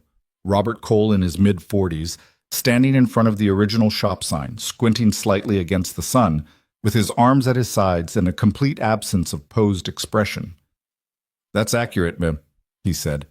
He'd told Phil to take the morning off. It was just the 2 of them and the shop and the particular quiet of a space that usually had noise in it. They talked for 2 hours and 12 minutes. Claire was good. Amelia had said so, and she was right. She didn't lead with the sensational version of the story. She started with the shop itself, with Robert, with how Ethan had learned, which meant by the time they got to the Porsche and Amelia Vaughn and the 6 weeks and the 90 seconds, it was already embedded in a context that made it something other than a trick or a moment of cinematic inspiration. Was there a moment, Claire asked about 40 minutes in, when you stood in that workshop and thought, I've got this, these people were just wrong? Ethan thought about it. No. Really? I heard what they couldn't hear. That's not the same as being smarter than them. It's a different kind of attention. They were trained to look at data. I was trained to listen to the thing itself. He was quiet for a moment. The specialists weren't wrong to use the tools they used. The tools just weren't designed to find that particular problem. That's not incompetence. That's a gap. But you found it in 90 seconds, because I was looking in a different place. He paused. If they'd asked me to optimize the ECU mapping or redesign the intake manifold, they would have solved it, and I would have been useless. Claire made a note. You're generous about this. I'm accurate about it. I'm not in the same business as those specialists. We're solving different problems with different methods. The fact that my method worked here doesn't mean it's better. It means it was the right one for this specific problem. She looked at him over her notepad. Ms. Vaughn said that having you in her facility has changed how her team diagnoses problems. It's changing how some of them think about diagnosis, he said. Whether that sticks is a different question. Do you think it will? He considered. Some of them. Kayla, the youngest one, she's going to be good. She doesn't have the habit yet of trusting the data over what she's sensing. That's an advantage she doesn't fully know she has. He paused. A couple of the others, they've been doing it the same way for long enough that changing feels like admitting they've been doing it wrong, which isn't what I'm saying, but that's what it feels like. And Gary Buell? Claire asked. He looked at her sharply. She'd done her research. Gary's coming around, he said, in his own way, on his own timeline. That sounds diplomatic. Gary rewrote the intake assessment form last week, added a full section on intended use, track, road, mixed, frequency of high-load driving. It was better than what I would have written. He paused. That's not diplomatic. That's what happened. Claire wrote something. Can I ask about your daughter? You can ask. Sandra Park mentioned she sometimes visits the facility. She came once. Amelia showed her around. He paused. Maya has strong opinions about things. She told Amelia that the color of the diagnostic bay walls was depressing and that they should paint them yellow. Claire smiled. Are they going to? Amelia said she'd consider it. Is she going to? A slight pause. I think there's a reasonable chance one of those bays ends up yellow. Claire laughed. She wrote something down that was clearly not a direct quote. The end of the interview arrived the way ends do in conversations that have gone well. Not with a definitive conclusion, but with a natural settling, a sense that the shape of the thing had been found. Claire clicked off the recorder. She looked at the photo of Robert Cole again. What would he think of all this, she asked. Not as an interview question. The recorder was off. Just as a human question, the kind you ask when you've spent 2 hours with someone and you're genuinely curious. Ethan was quiet for a long moment. He'd think the car got fixed, he said, and he'd want to know if the mechanic who fixed it cleaned up after himself. She left at 11:40. Ethan stood in the doorway of the shop and watched her pull out of the lot and then stood there another moment in the cold air before going back inside. He picked up a rag and wiped down the workbench she'd been sitting at, which hadn't needed wiping, but which gave him something to do while the morning settled back into ordinary time. The piece ran on a Tuesday, his day at Vaughn, 2 weeks later. He found out it was live because his phone started doing something it didn't normally do, which was ring. Not calls he expected. Numbers he didn't recognize. 2 before he got to the facility, 3 more while he was signing in at the security desk. He turned the phone over in his hand and looked at Marcus, who was walking through the lobby with a tablet and who had the expression of someone who'd already seen the piece. It went up this morning, Marcus said. How is it? Really good, actually. She did a good job. Marcus paused. The comments section is, I don't want to know about the comments section. That's probably smart. Amelia found him in Bay 2 around 9 o'clock. She had her phone in her hand and she was smiling in the slightly complicated way of someone who was pleased about something and was also tracking 3 other things simultaneously. The piece is good, she said. Sandra called me last night. Your phone was ringing when you came in. Yeah. How do you feel about it? He looked at the car in front of him, a Ferrari 488 that had come in with an intermittent misfire, that Rosa had narrowed down to 2 possible cylinders and that he was now running a compression check on, not because the compression would definitively locate the misfire, but because the pattern of the numbers would tell him something about what was happening in the combustion chambers before the sensors registered it. "Ask me in a week," he said. "Fair." She looked at the Ferrari. "Rosa says you think it's an injector. I think it's 2 injectors, 3 and 7. The compression is fine, but the combustion quality is uneven. You can hear it in the exhaust tone if you listen from the right angle. The ECU is compensating, but there's a lean condition in those cylinders that the lambda sensors are catching fractionally late. Can you confirm it without pulling the injectors? I can get a bore scope into the combustion chamber and look at the carbon pattern on the pistons. 3 and 7 will be cleaner than the others if the spray is off. Less fuel burning means less deposit." He paused. "It takes longer, but it saves the disassembly time." She nodded. "Do it." She was about to turn when he said, "The piece mentions Maya." She stopped, turned back. "I know, I read it." She held his gaze. "Claire handled it carefully. She's just a detail in the larger story." "I know." He was quiet. "I'm not complaining. He stopped. "Maya doesn't know about any of this. The Vaughn thing, the article. She knows I work here some days. She doesn't know it's—" He looked for the word. "A bigger deal than you've let it be?" Amelia offered. "Something like that." "Do you not want her to know?" He thought about it. "She's 8. I don't want her to have a picture of her dad that's bigger than the one she already has." A pause. "She thinks I'm good at my job because I fixed her bicycle and because I can tell what's wrong with the car by listening to it. That's enough for her." Amelia looked at him. There were things she could have said, but she recognized the ones that would land wrong.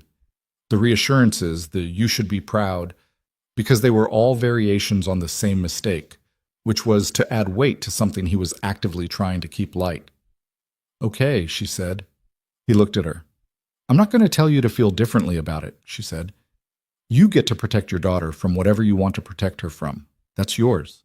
He held her gaze for a moment. Something in his expression shifted in the way it sometimes did.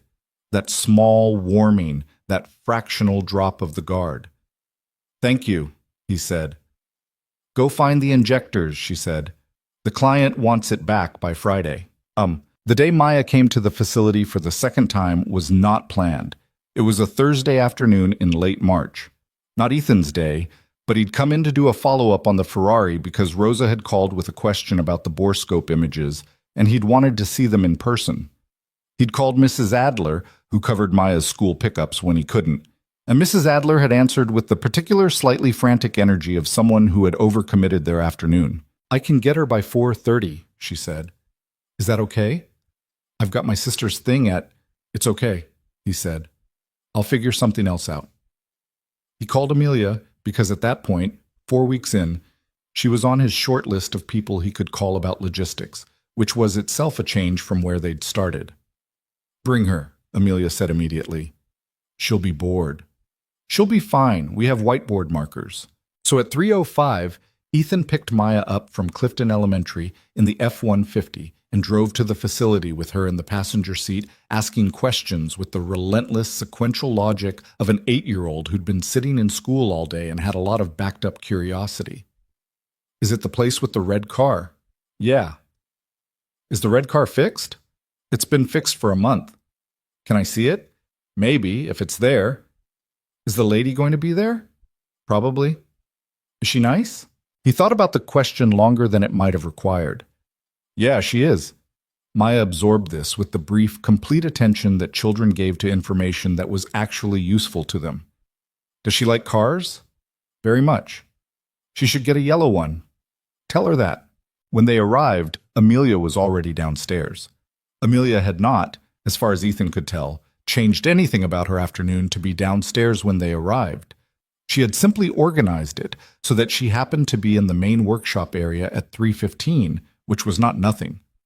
Maya got out of the truck and stood in the parking lot in her school jacket with her backpack on and looked at the building with the specific evaluative expression of a child forming a first impression. "It's bigger than I thought," she said. "You were here before," Ethan said. "I know. I just forgot how big." Amelia came out through the main entrance. She crouched down slightly. not in the exaggerated way adults sometimes did with children, just enough to reduce the height differential, and said, "Hi, Maya." Maya looked at her. "Hi." A pause. "Your walls are still gray." Amelia glanced at Ethan, who was looking at the sky with the expression of someone who was definitely not smiling. "They are," Amelia said.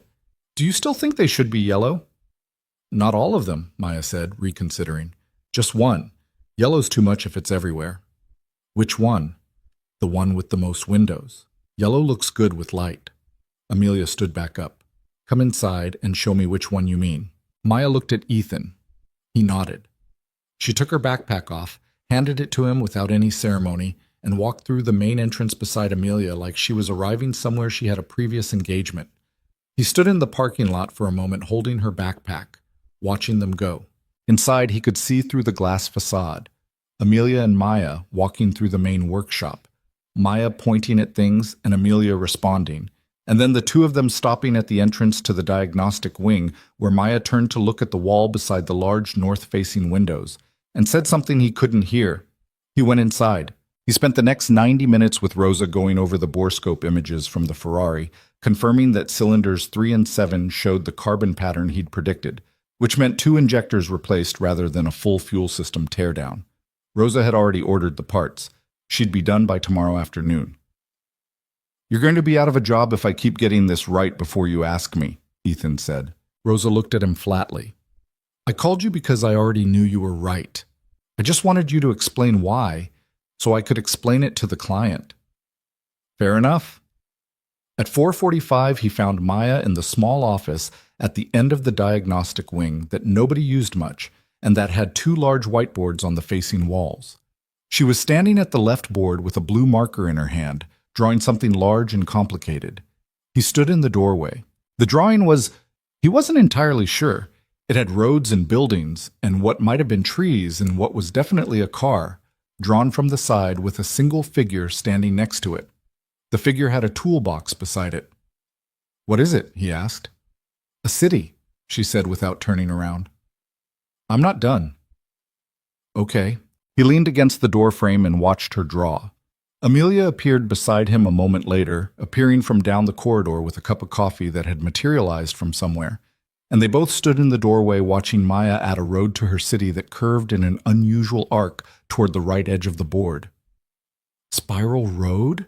Amelia said quietly. "Looks like it." They stood there watching for another minute in the quiet that existed inside a busy building when you found the right pocket of it. The city on the whiteboard grew. Maya narrated parts of it under her breath, not to them, just to herself, the private running commentary of someone building a world. "She's something," Amelia said, quietly. "Yeah," Ethan said.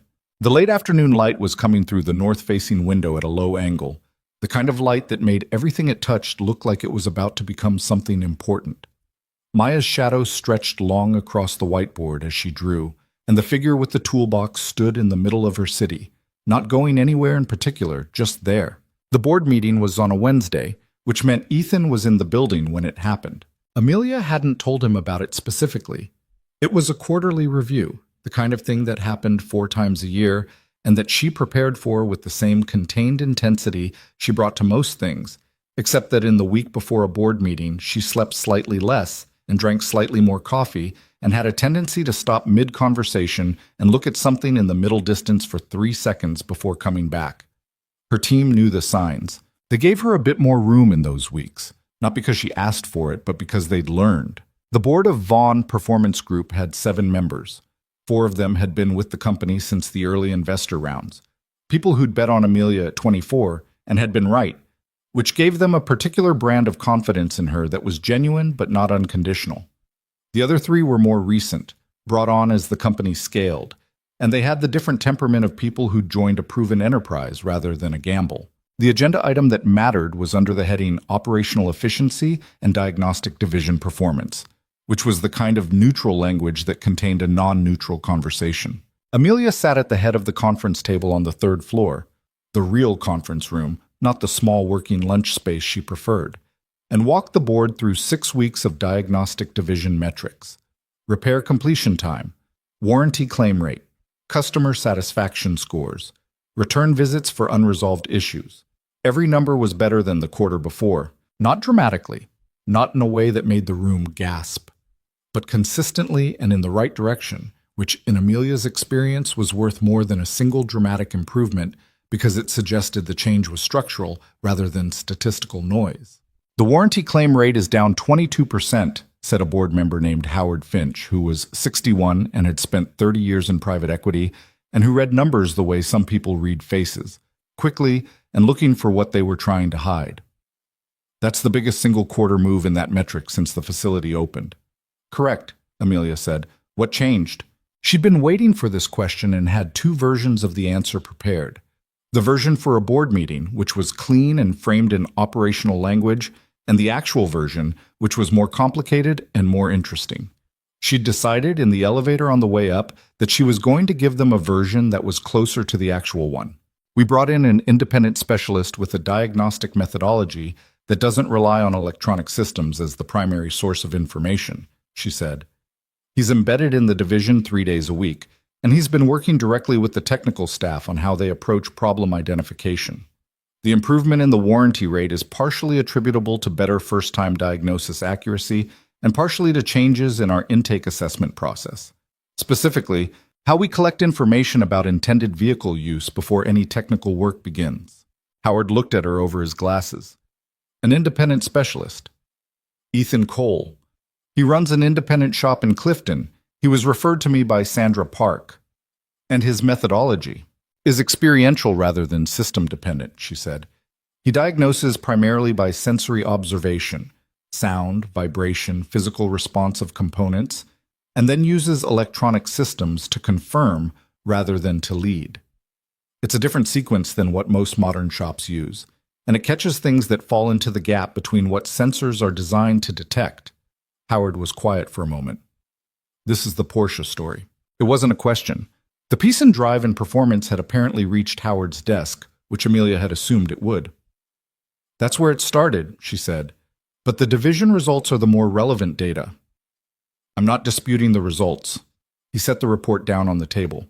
I'm trying to understand the sustainability of it. You've got one person with a specific skill embedded in an operation that runs on systems. What happens if he leaves? That's the right question, Amelia said.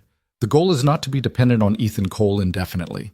The goal is to institutionalize the methodology, to rebuild how the team thinks about diagnosis, so that the skill becomes part of the division's DNA rather than one person's contribution.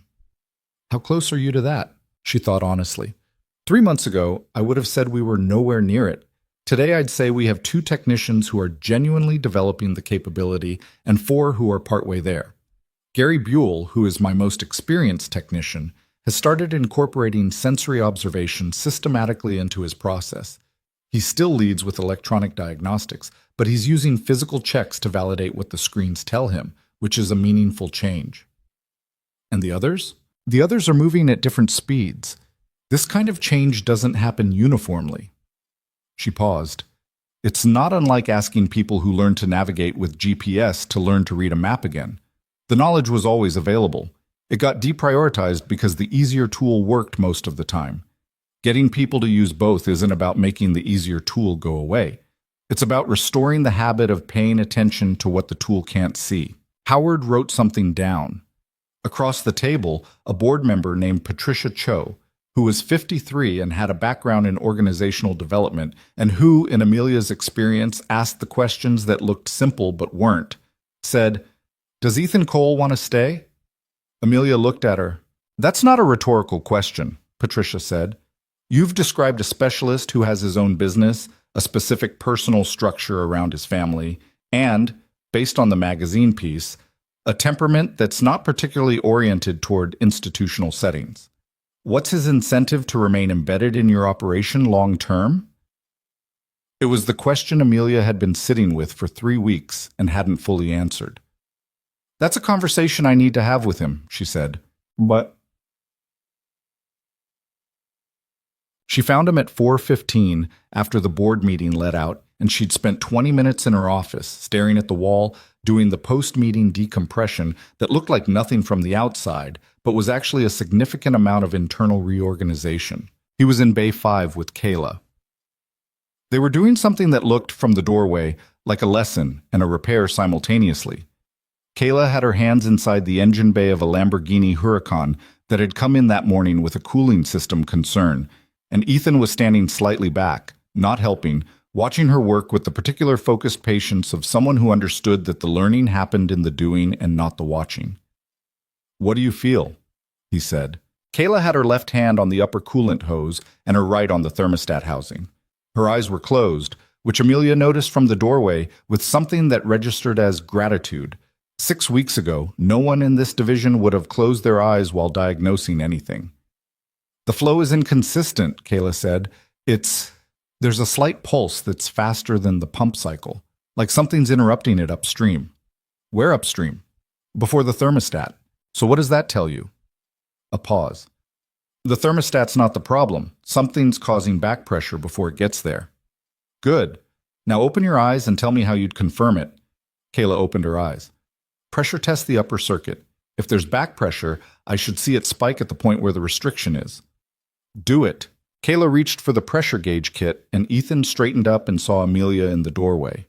He looked at her with the brief, neutral assessment that meant, "I see you, but I'm finishing this first," which she'd learned to read and to wait for. Kayla ran the pressure test. The gauge spiked at a specific point in the upper circuit, roughly where Kayla had predicted. She looked at the reading and then at Ethan. "Water pump impeller," he said.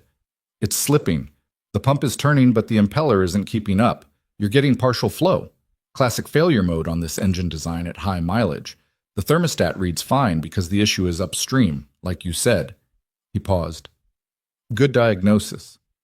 Kayla exhaled in a way that was trying not to be obvious relief. "I kept second-guessing myself." "That's fine. The second-guessing is part of it. You just have to keep going past it rather than stopping at the doubt." He moved toward the doorway, and Amelia stepped back into the corridor. "Nice work." He walked out with Amelia, and they moved down the corridor toward the small conference space without discussing whether that was where they were going. It had become, over the past weeks, the default place for conversations that needed more than a bay allowed. He sat. She sat across from him. She'd stopped bringing coffee to these conversations because he almost never wanted it, and she'd realized she only brought it as a prop for herself. "Board meeting today?" she said. "I figured you were wearing your board meeting face this morning." She looked at him. "I have a board meeting face? It's subtle. Your jaw is slightly tighter, and you walk a bit faster than you need to." He said it without particular expression. "It's not a criticism. Everyone has a tell." She filed that away. The diagnostic division results were well received. Howard Finch asked about sustainability, specifically whether the methodology could outlast your presence here. "What did you tell him?" "I told him it was a conversation I needed to have with you." He looked at her steadily. "Patricia Cho asked whether you'd want to stay long-term. She framed it around your temperament and your personal structure." Amelia paused. "She's perceptive. Those are the right questions." "What are you asking me?" he said. Not defensively, just cutting to the actual thing. "I'm asking what you want this to look like." She held his gaze. "Not what works logistically, what you actually want." He was quiet for a long moment. Outside the window, the late April afternoon had finally brought real warmth, the first week that felt like spring had decided, rather than was still considering. The parking lot below had that particular quality of light that made even pavement look like it belonged somewhere. "I want the shop," he said first. "That doesn't change? Monday, Friday, and whatever bleeds over from those days. That's the shop's, and it stays that way." "Understood. Phil's getting older. He had a back thing in February that he's not fully recovered from. I need to be thinking about what happens at the shop in the next couple of years." This was the first time he'd mentioned Phil's health. She registered it. "Okay." "And Maya's, her schedule changes next year. She's going to have activities, later days, different pickups." He paused. "I don't know exactly what that looks like yet. So what you're telling me is that the arrangement needs to stay flexible. I'm telling you that I can commit to what I've been doing. Take 3 days, the hours we've discussed, the scope we've established. I can't commit to more than that, and I don't want to be in a position where more is expected without asking." "That's fair," she said. "Is there a version of more that you'd want?" "Not now. Eventually." He looked at the table for a moment. The training piece, he said. Kayla, Marcus, Rosa's already good, but the younger ones. If there was a more structured program, not a curriculum in the classroom sense, more like I work with them over a longer period, we build it as a discipline rather than a supplementary skill. A diagnostic apprenticeship, something like that. He looked up. But it can't be the kind of thing that has a name and a brochure and gets turned into a marketing point before it actually works. I've seen that happen with trades programs. The branding comes before the substance, and then the substance never catches up. She almost smiled. I wouldn't do that. I know you wouldn't intend to. But the institutional pressure to turn things into something communicable to a board, that's real. Patricia Cho's going to want to put it in a report. Let me worry about the board, she said. You worry about Kayla and Marcus. He held her gaze. There was something in his expression that was working out whether to say what he was about to say or to hold it back, which was its own tell. He almost never held things back for long. What do you want? He said.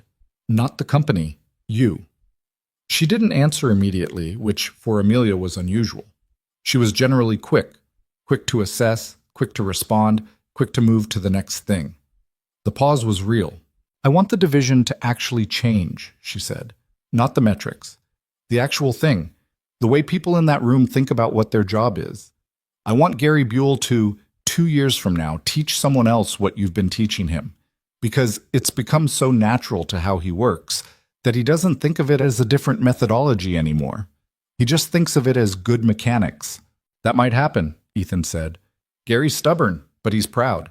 Once he owns something, he owns it fully. I've noticed that. She paused. I also want... She stopped. He waited.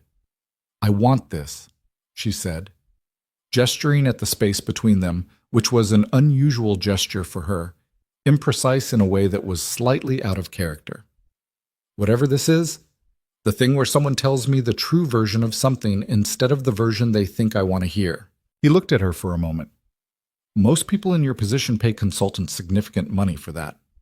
Most consultants tell me the version they think will get them rehired. She met his eyes. You told me the intake form was asking the wrong question on the second day you were here. You didn't wait to see whether I'd receive it well. I figured you'd either fire me or take the point. Which did you think it would be? 50-50, he said.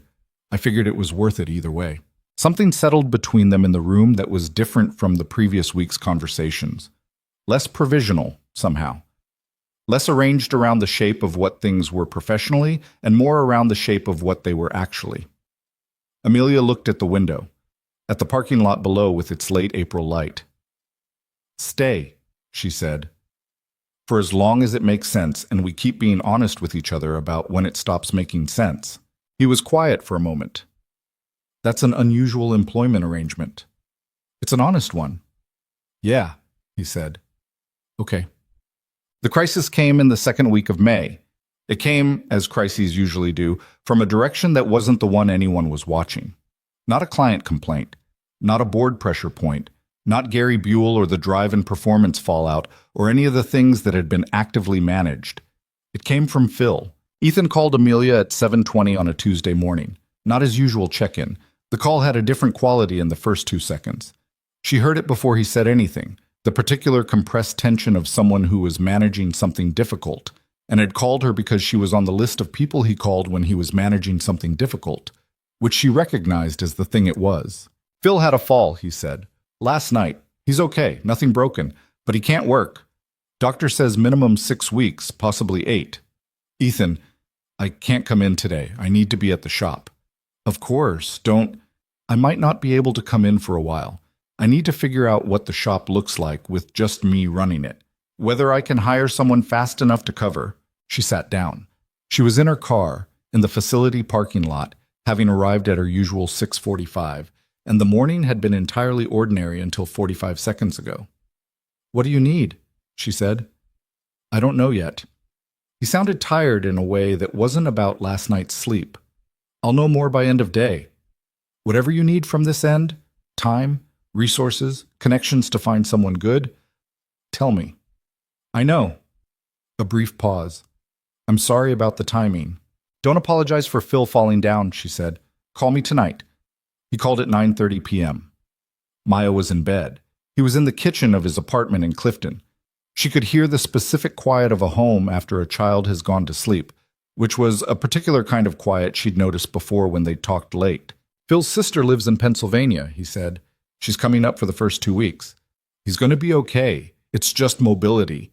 He can't stand for extended periods while the hip heals. Can you run the shop alone for a few days while you find coverage? Physically, yeah. The schedule is manageable this week. I've got 3 jobs booked. One of them's a big service that'll take me most of Wednesday. He paused. The problem is the Vaughn days. I can't be in 2 places. I know. If I can find someone decent for the shop by next week, take whatever time you need, she said. The division will manage. Will it? It was a real question, not self-deprecating. He genuinely wanted to know. She thought about it honestly. Rosa and Kayla will hold it. Gary's methods have changed enough that he's not going to backslide significantly. Marcus has been taking notes for 2 months, and he understands the framework better than he gives himself credit for.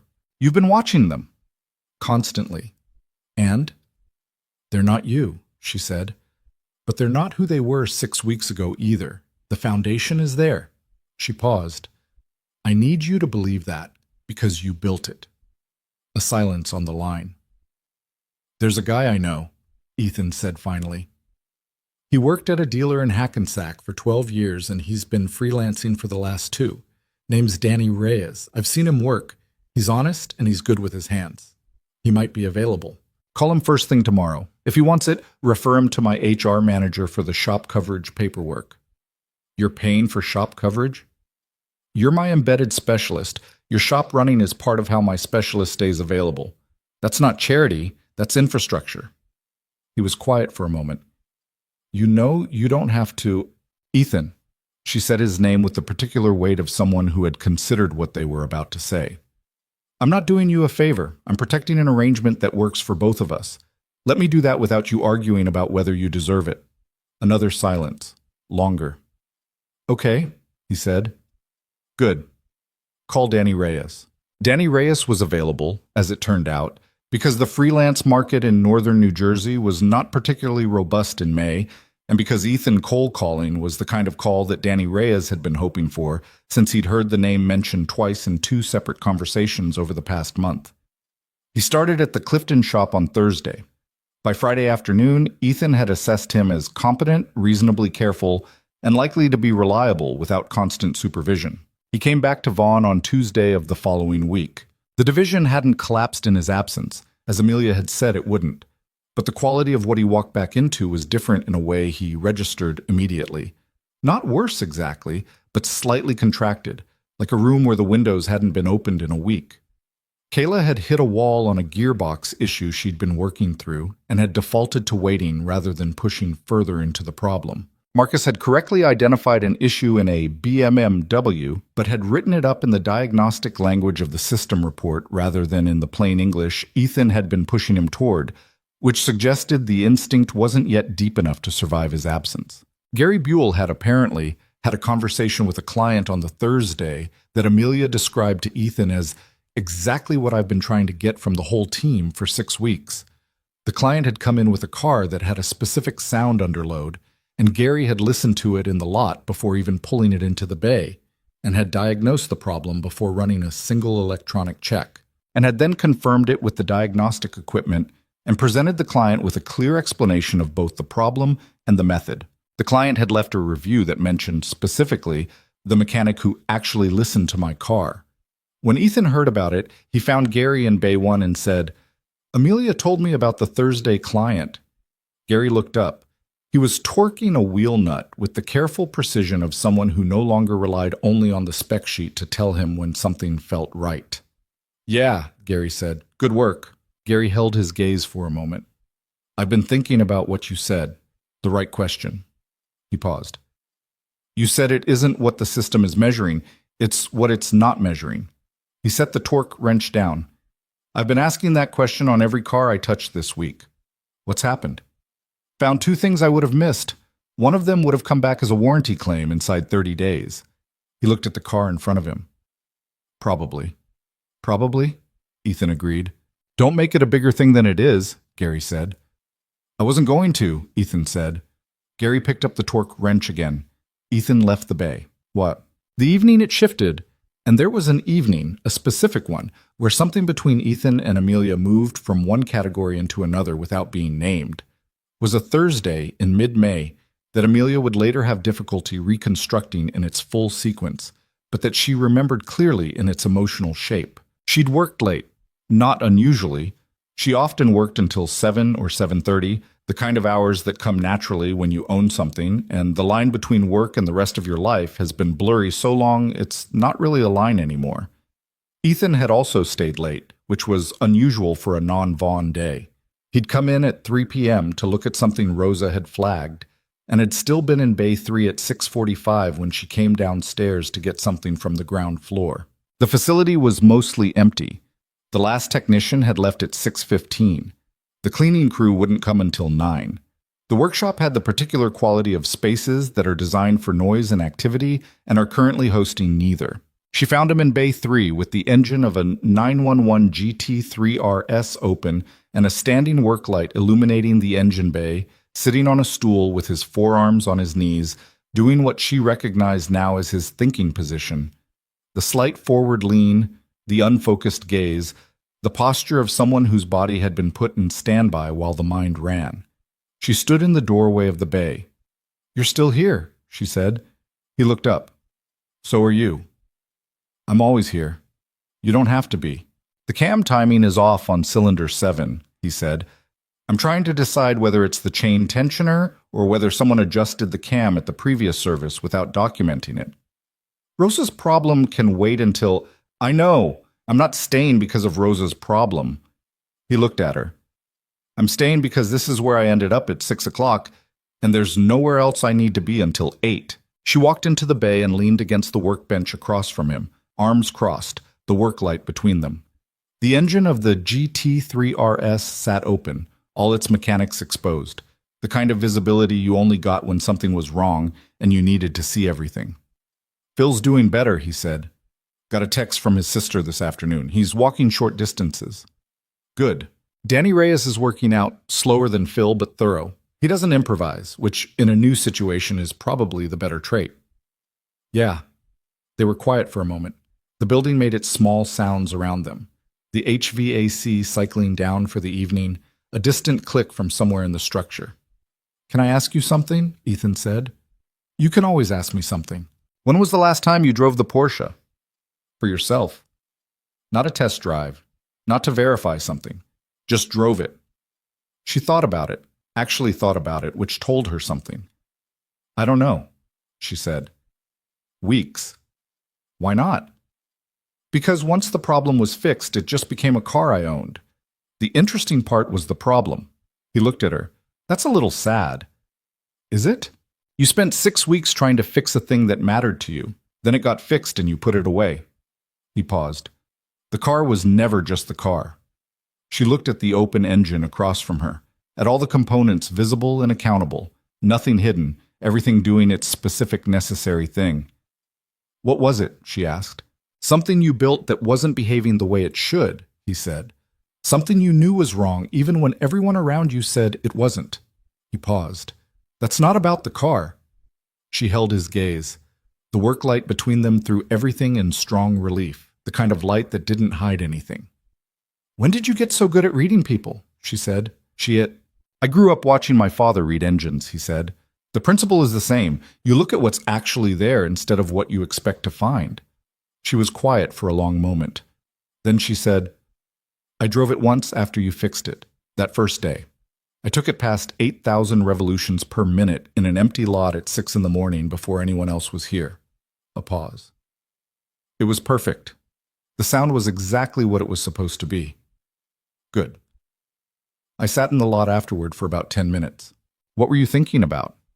"That I'd been right," she said. "That the thing I knew was wrong actually was wrong. That it wasn't just—" She stopped. "Wasn't just in your head," he said. "Yeah." He looked at her. "It was never in your head."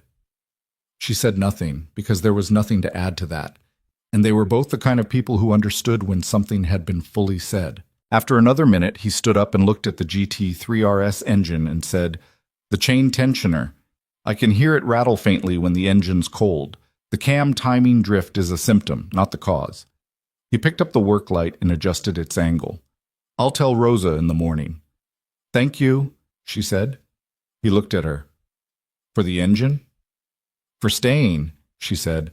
He held her gaze for a moment with the expression she'd started to know as his actual, unprocessed face, the one without the professional composure layered over it, the one that showed up in the later hours of a day when there was no performance left in him. "Yeah," he said. "Okay."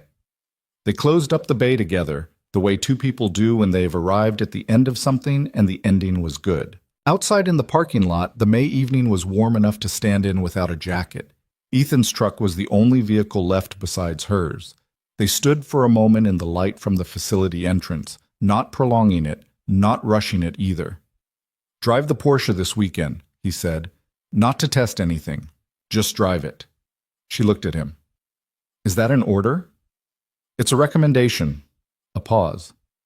"From someone who fixed the thing and thinks you should get to enjoy what it sounds like." She almost said something. The something was fairly clear to her, and she suspected it was fairly clear to him, and she also suspected that neither of them were ready for it to be said out loud yet, which was its own kind of information. "Good night, Ethan," she said. "Good night." He got in the truck. She got in her car. He pulled out first, always at that measured pace, always as though the driving itself was a form of deliberate attention. She sat in the parking lot for a moment after his taillights disappeared down the street. The evening was quiet in the particular way of a suburb after 8 o'clock, when the day's business has finished and the night hasn't fully arrived yet. She pulled out her phone and looked at it. Then she put it away and drove home. She drove the Porsche on Saturday morning. Not a planned thing. She woke at 5:40 earlier than usual and lay in the gray pre-dawn of her apartment for about 15 minutes before she understood that her mind had already decided what the morning was going to be, and her body was simply catching up. She got up, made coffee she drank standing at the kitchen window, and by 6:15 she was in the parking garage pulling the cover off the car. The Carmesin wrought red was different in the garage light, less violent, more contained, the color of something that was waiting rather than announcing itself. She stood beside it for a moment, the way she sometimes did, not for any reason she could have articulated, just the specific pause of someone about to do something that matters slightly more than they want to admit. She drove north on 287 because the highway was empty at that hour, and the Porsche deserved a road that wasn't interrupted every quarter mile by a light. The engine came alive the way it always did. That particular flat-six voice, that declaration, and she let it build through the gears without rushing it, the way you let a conversation find its own pace rather than driving it. 4,000, 5,000, 6,000, 7,000, 7,500, 8,000. Clean, completely clean. The sound was exactly what it was supposed to be. Full and resolved, and without that fractional hesitation that had been lodged in her chest for 6 weeks, like something she couldn't quite swallow. She held it at 8,200 on an empty stretch of highway in the early morning light, and the car did exactly what it was built to do, and she felt, in a way she hadn't expected, something close to actual joy, not the satisfaction of a problem solved. She'd felt that the day Ethan fixed it, sitting in the lot at 6 in the morning, the way she'd told him about in the workshop 2 nights ago. This was different. This was the thing that came after the solving, the simpler and less complicated thing that the solving had been blocking. The plain enjoyment of a car she loved doing what it was made to do. She drove for 40 minutes. Not far, not fast, just present in it. On the way back, she thought about what Ethan had said. The car was never just the car. She turned that over on the quieter roads heading south, the way you turn a stone you've picked up and keep finding new angles to it.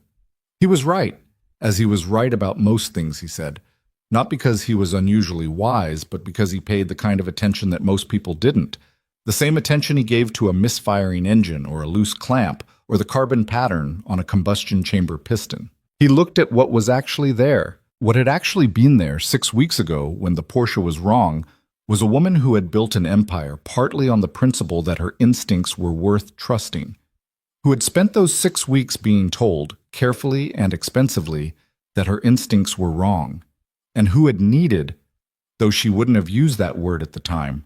Someone to stand in her workshop and listen to what she'd been trying to say. The something that had been fairly clear to her in the parking lot Thursday night was still fairly clear on Saturday morning. She let it be clear without doing anything about it yet, which was a kind of patience she didn't exercise often, and that felt, in a strange way, like the right form of respect for it. She got back to the garage at 7:40 and sat in the car for a moment after she turned the engine off, the way she had months ago in the empty lot at dawn. The silence after the engine was a specific kind of silence, shaped by the sound that had just been in it. She pulled out her phone and sent Ethan a text. "You were right. I should have been driving it all along." She put the phone in her bag and went upstairs to make more coffee. His response came 11 minutes later while she was standing at the stove. "How'd it sound?" She looked at the message. She typed back, "Like it was supposed to." 3 dots appeared. Then, "Good." That was it. That was the whole exchange, and it was somehow exactly sufficient. The last week of May brought 2 things simultaneously, which was the way important things often arrived, not one at a time, in manageable sequence, but together, requiring the kind of peripheral vision that Amelia had spent a decade developing, and that still, sometimes, wasn't quite wide enough. The first thing was an offer. It came from a private equity group called Meridian Capital Partners, which had been circling Vaughn Performance Group at a respectful distance for approximately 18 months. Amelia knew their name. She knew their track record. They were not predatory. They didn't buy companies to strip and resell. They bought companies they believed had growth potential that the current structure was constraining, installed resources and operational expertise, and typically held for 5 to 7 years before exiting at a multiple that justified everyone's investment of time and money. The offer was substantial, more than substantial. It was the kind of number that, when her CFO called to read it to her, produced a silence on her end that lasted long enough for him to say her name twice to make sure the call hadn't dropped. She asked for 2 weeks to review it, and got them. The second thing was that Gary Buell came to her office and told her he wanted to lead a training program. He didn't call it that. He stood in her doorway on a Tuesday afternoon with the particular discomfort of a man who had decided to say something and was going to say it regardless of how awkward the saying was, and told her that he'd been thinking about what had happened in the division over the past 2 months. He said it plainly and without hedging. He'd been resistant. He'd been wrong to be resistant. And he now had a specific idea about how the approach Ethan had been teaching could be formalized into something that could survive beyond one person's presence. "I want to run it," he said. "Not Ethan. He's got his own thing.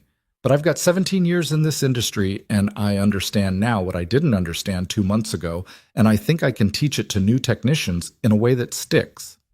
Amelia looked at him from across her desk.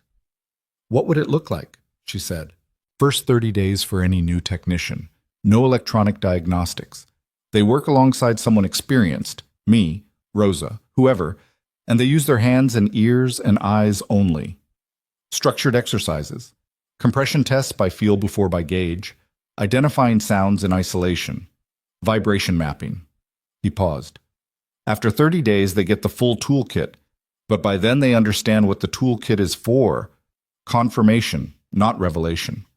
She was quiet for a moment. "Who taught you that framework?" she said. "The confirmation versus revelation distinction." Gary held her gaze. "Ethan said it in week 2. I wrote it down." She smiled. Not visibly, not quite, but enough that Gary caught it. "Draw it up," she said.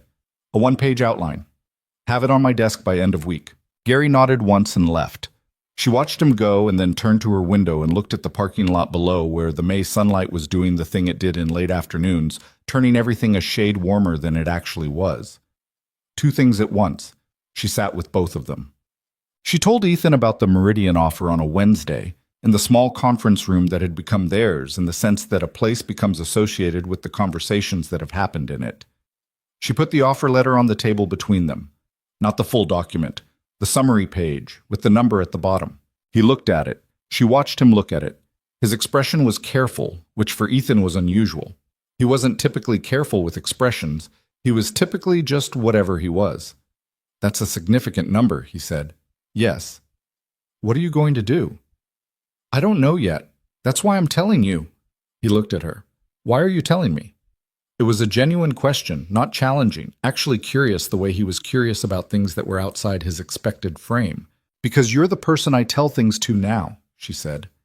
And because this decision affects what this place is, which affects what we've built here, which affects... She stopped. It affects you. It affects the arrangement, he said carefully. It affects more than the arrangement, and you know it. He was quiet. He looked at the summary page again, not really reading it, just giving himself a moment. What would Meridian do? He said. Grow the company, open facilities in 3 other markets, professionalize the operational structure, bring in management talent at the divisional level. She paused. They'd want the diagnostic division positioned as a flagship differentiator. The Claire Ostrowski piece was part of why they moved. They saw the methodology as a competitive advantage. They'd want to scale it. Yes. Can it be scaled? She looked at him. That's the question, isn't it? He leaned back slightly. What Gary did, but what I've been doing here. It works because it's small, personal. It works because I can stand in a bay and watch Kayla close her eyes and feel the coolant flow and tell her what she's noticing. You can't franchise that. He paused.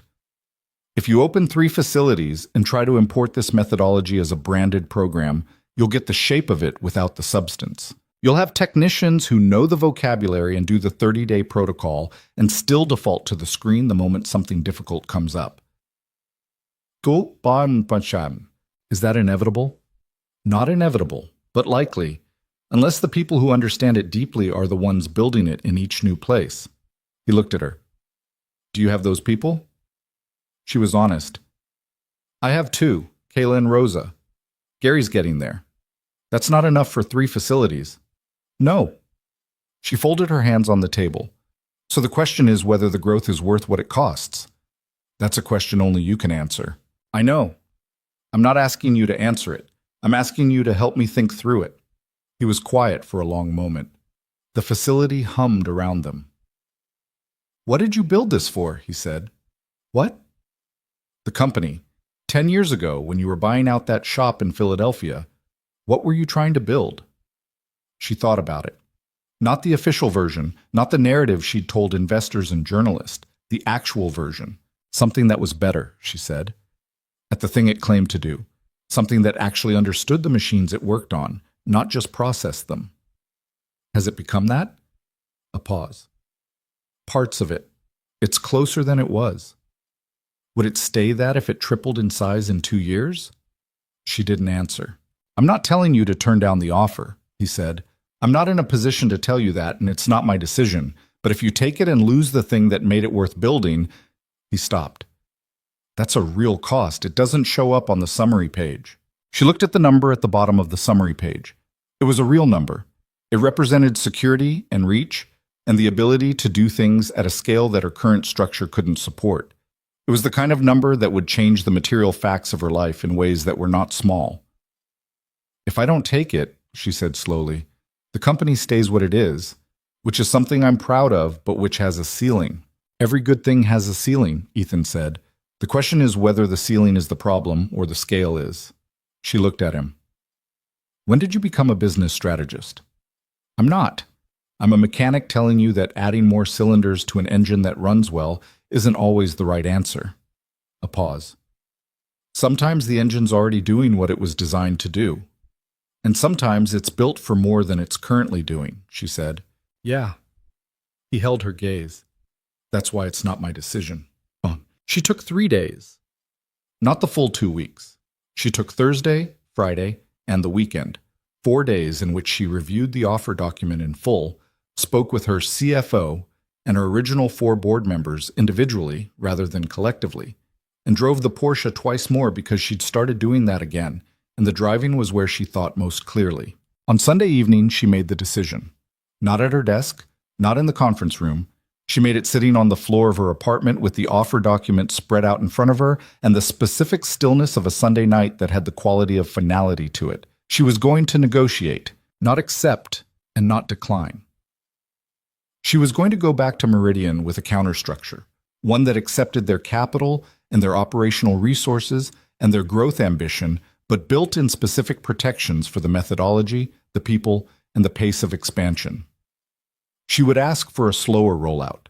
She would ask for approval rights over facility leadership.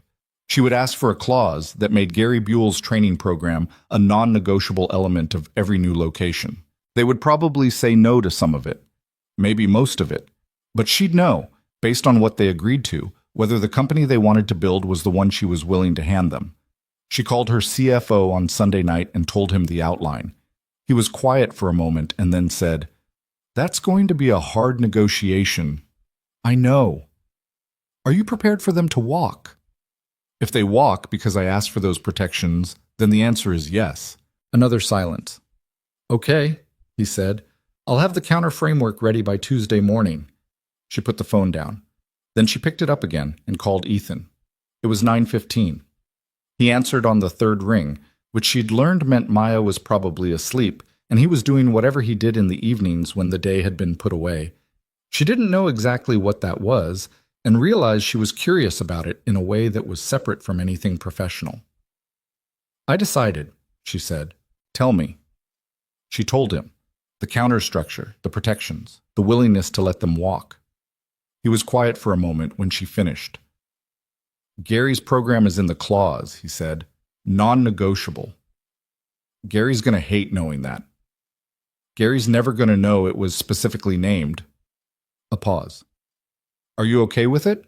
With the growth, the new facilities, the scale? You'd be further from what it is now. It was never going to stay what it is now," he said.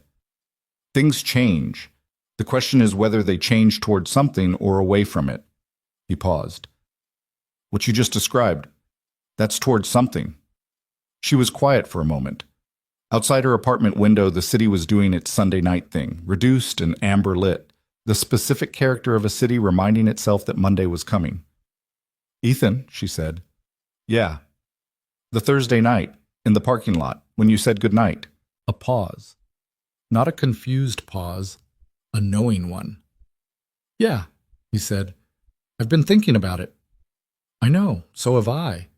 She looked at the city out her window. "I don't know what to do with it yet." "Neither do I," he said. "That's probably honest." "Is it a problem?" "No." A pause. "I think it means we don't want to get it wrong." She was quiet. Then, "That's a good way to put it. I have an 8-year-old who gives me a lot of practice at saying true things clearly." She laughed. Real, quiet, the sound of someone genuinely caught. "I should meet her properly sometime, not just at the facility." "She'd like that." A slight pause. "She's already told me you have good ideas about walls." "Yellow is the right choice. I stand by it." "We painted Bay 4 on Friday," he said. "While you were reviewing the offer. Kayla and Marcus did it after hours." Amelia stopped. "You didn't." "Kayla picked the shade. It's a good yellow. Warm, not aggressive." She didn't say anything for a moment. She was smiling at the window in the way she had in the corridor between the diagnostic wing and the main floor, the way that didn't need an audience. "Was Maya consulted?" she said. "Via text, she approved, said it should go well with the North Light." "It will." They talked for another 20 minutes, about nothing urgent, Phil's recovery, Danny Reyes's growing ease at the Clifton shop, something Kayla had figured out that week about differential diagnosis that Marcus had written up and that Ethan thought was worth formalizing. The regular texture of a shared world, the kind of conversation that filled in the edges of days. When she finally said goodnight, it was 9:50, and the Sunday quiet had deepened to the version that was actually peaceful rather than just still. "Drive the car again this week," he said, "before the Meridian negotiation." Superstition. Not superstition. You think better when you've been reminded of what matters. She thought about that.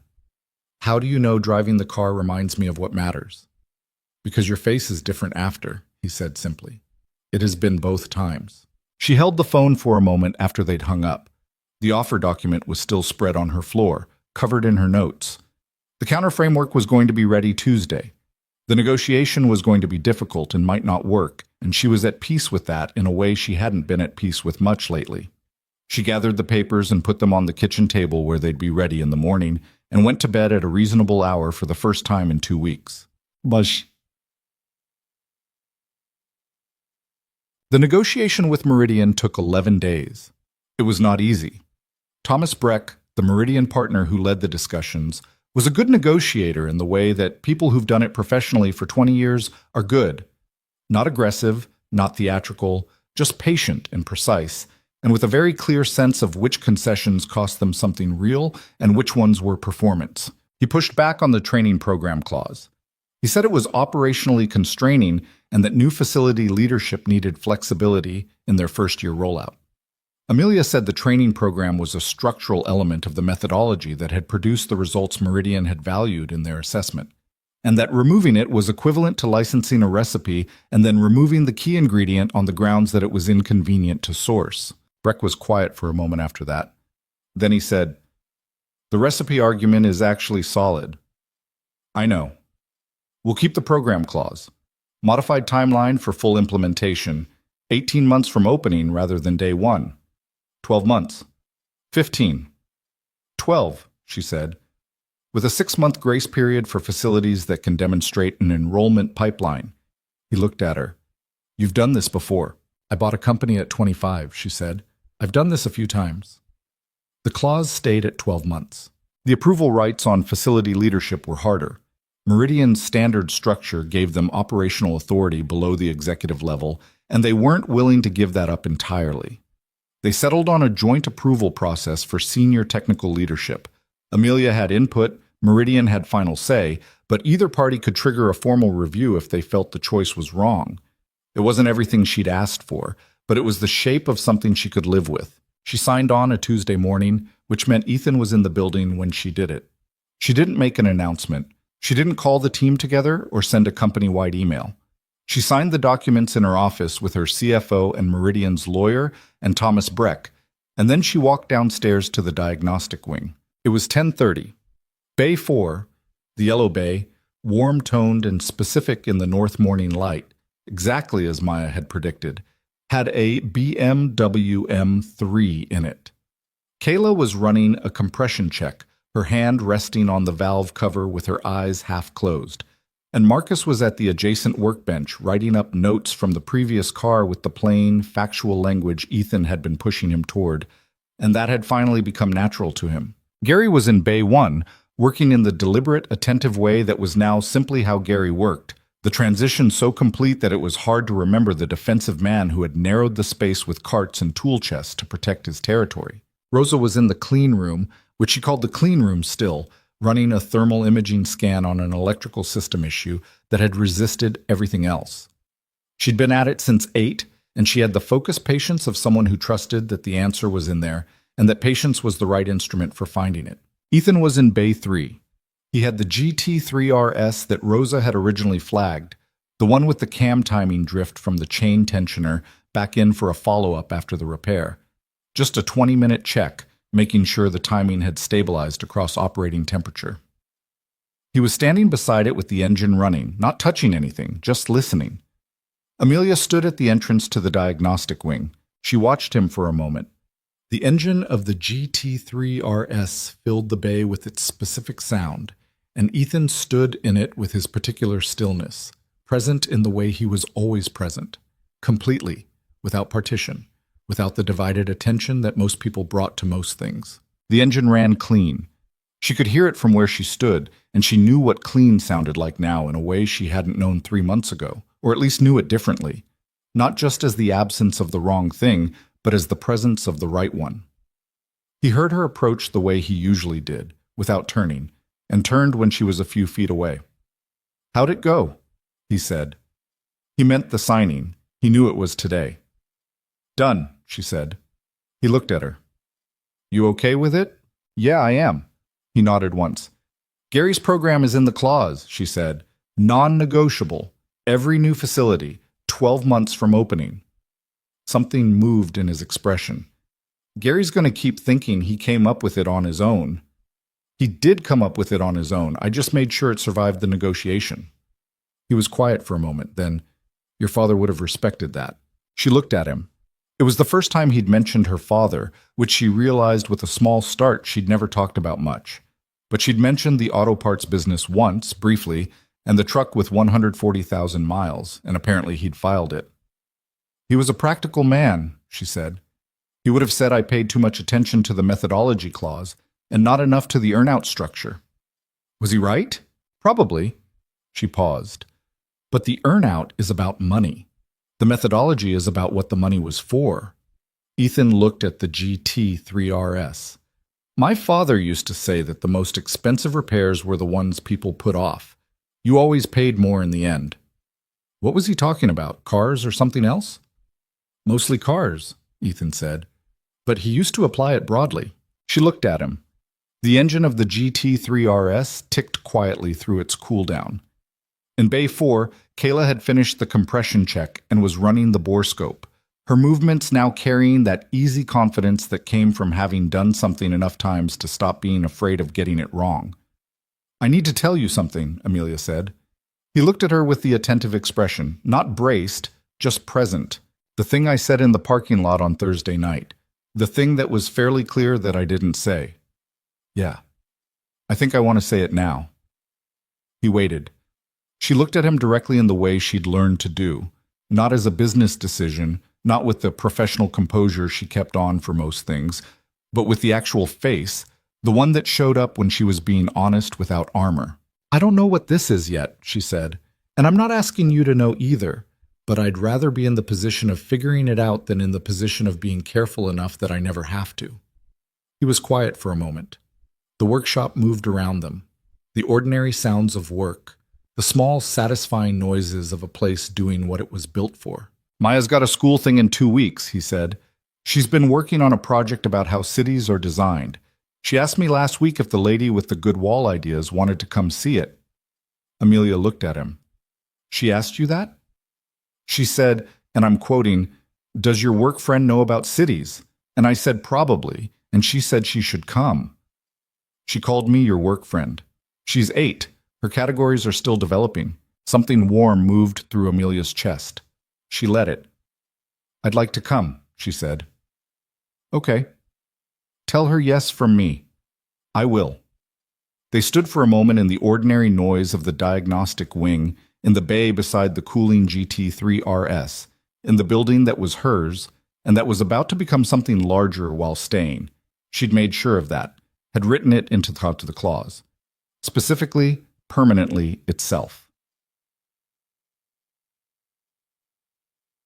3 weeks later, Amelia Vaughn sat in a school gymnasium in Clifton, New Jersey, on a folding chair that was slightly too small, in a row of parents and caregivers watching third graders present their city design projects on a low stage with a hand-painted backdrop that said, "Future Builders" in letters of varying heights. Maya Cole was the 4th presenter. She walked up to the display board she'd made, large, hand-drawn, covered in the same spiral roads and specific details she'd been developing on whiteboards for months, and she talked about it with the focused, slightly formal confidence of a child who had rehearsed and also genuinely cared about the subject. Her city had roads that curved instead of running straight. It had spaces between buildings designed for sound. Acoustic parks, she called them, which was not a third-grade term and which made her teacher smile from the side of the stage. It had a mechanics shop at the center, which she explained was because the center of a city should be the thing that keeps everything else working. My dad taught me that, she said, without elaborating, with the simple confidence of someone stating a fact that didn't need support. Ethan, sitting 2 chairs to Amelia's left, was looking at the stage with an expression she'd never quite seen on him before. Not the focused attention he gave to engines, not the careful patience he gave to technicians. Something quieter and more unguarded than either. The expression of a person looking at something they'd had a hand in making and finding it, despite themselves, sufficient. Amelia looked at him, looking at his daughter. She thought about what he'd told her once, about the shop being the place where what his father knew was enough, where he didn't have to be anything else. She thought about whether she had a place like that yet, and she thought that maybe the question had changed in the last 3 months. Maybe it wasn't about a place. Maybe it was about the quality of attention you brought to wherever you were. The willingness to listen for what the instruments couldn't measure, to trust what you sensed even when the data was clean, to be present, fully, in the room you were actually in rather than the one you were preparing for. Maya finished her presentation. The gymnasium applauded in the warm, slightly ragged way of an audience that was mostly parents, and that was not being restrained by any particular decorum. Amelia clapped. She wasn't thinking about the Meridian negotiation, or the quarterly board presentation, or the diagnostic division metrics, or any of the things that lived in the foreground of her days. She was just there, in a gymnasium in Clifton, clapping for a child who had designed a city with spiral roads and acoustic parks, and a mechanic shop at the center. Ethan looked at her. She looked back. "She said the mechanic shop should have yellow walls," he said quietly, under the applause. "She has excellent taste," Amelia said. He smiled, fully, without reservation, the way he rarely did. Not the slight contained amusement she'd come to know, but the real version, the one that changed his whole face. She filed it carefully, the way you file something you intend to come back to, the way you file something that matters. The red Porsche sat in the parking garage of Amelia Vaughn's building on a Tuesday morning in early June, its cover folded neatly to one side, engine cold, waiting. She drove it to work that morning, not because anything was wrong with it, not to verify anything or test anything or demonstrate anything to anyone. She drove it because she'd started doing that again. Most weeks now, at least once. And because the 40 minutes on the highway had become the part of the week where she was most clearly herself, most present in the particular way that Ethan had taught her, without trying to, was the thing that made everything else work better. Not the data, not the diagnostic system, not the credential or the plan or the clean report. The attention, the willingness to hear what was actually there. She took it to 8,000 revolutions per minute on an empty stretch of 287 north, and the engine was exactly what it was, clean and full and running perfectly, doing the precise thing it had been built to do in the hands of someone who had finally stopped being too busy to listen. She drove with both windows down in the early June warmth, the sound filling the car and going out into the morning, and she thought about a man in a gray Henley with a red toolbox who had walked through her side door 4 months ago and changed. Not the car, not the company, though both of those too, but the way she understood what it meant to pay attention. Some things you had to feel. Some things the instruments couldn't reach. The sensors covered what the engineers had decided was most important, and the rest was up to the person in the room, with their hands and their ears and the discipline to trust what they sensed even when nothing on any screen confirmed it. The highway curved north and the Porsche took it cleanly, and the engine ran and ran and ran, exactly right, in the particular way of things that have been listened to. That was enough. That was in the end exactly enough.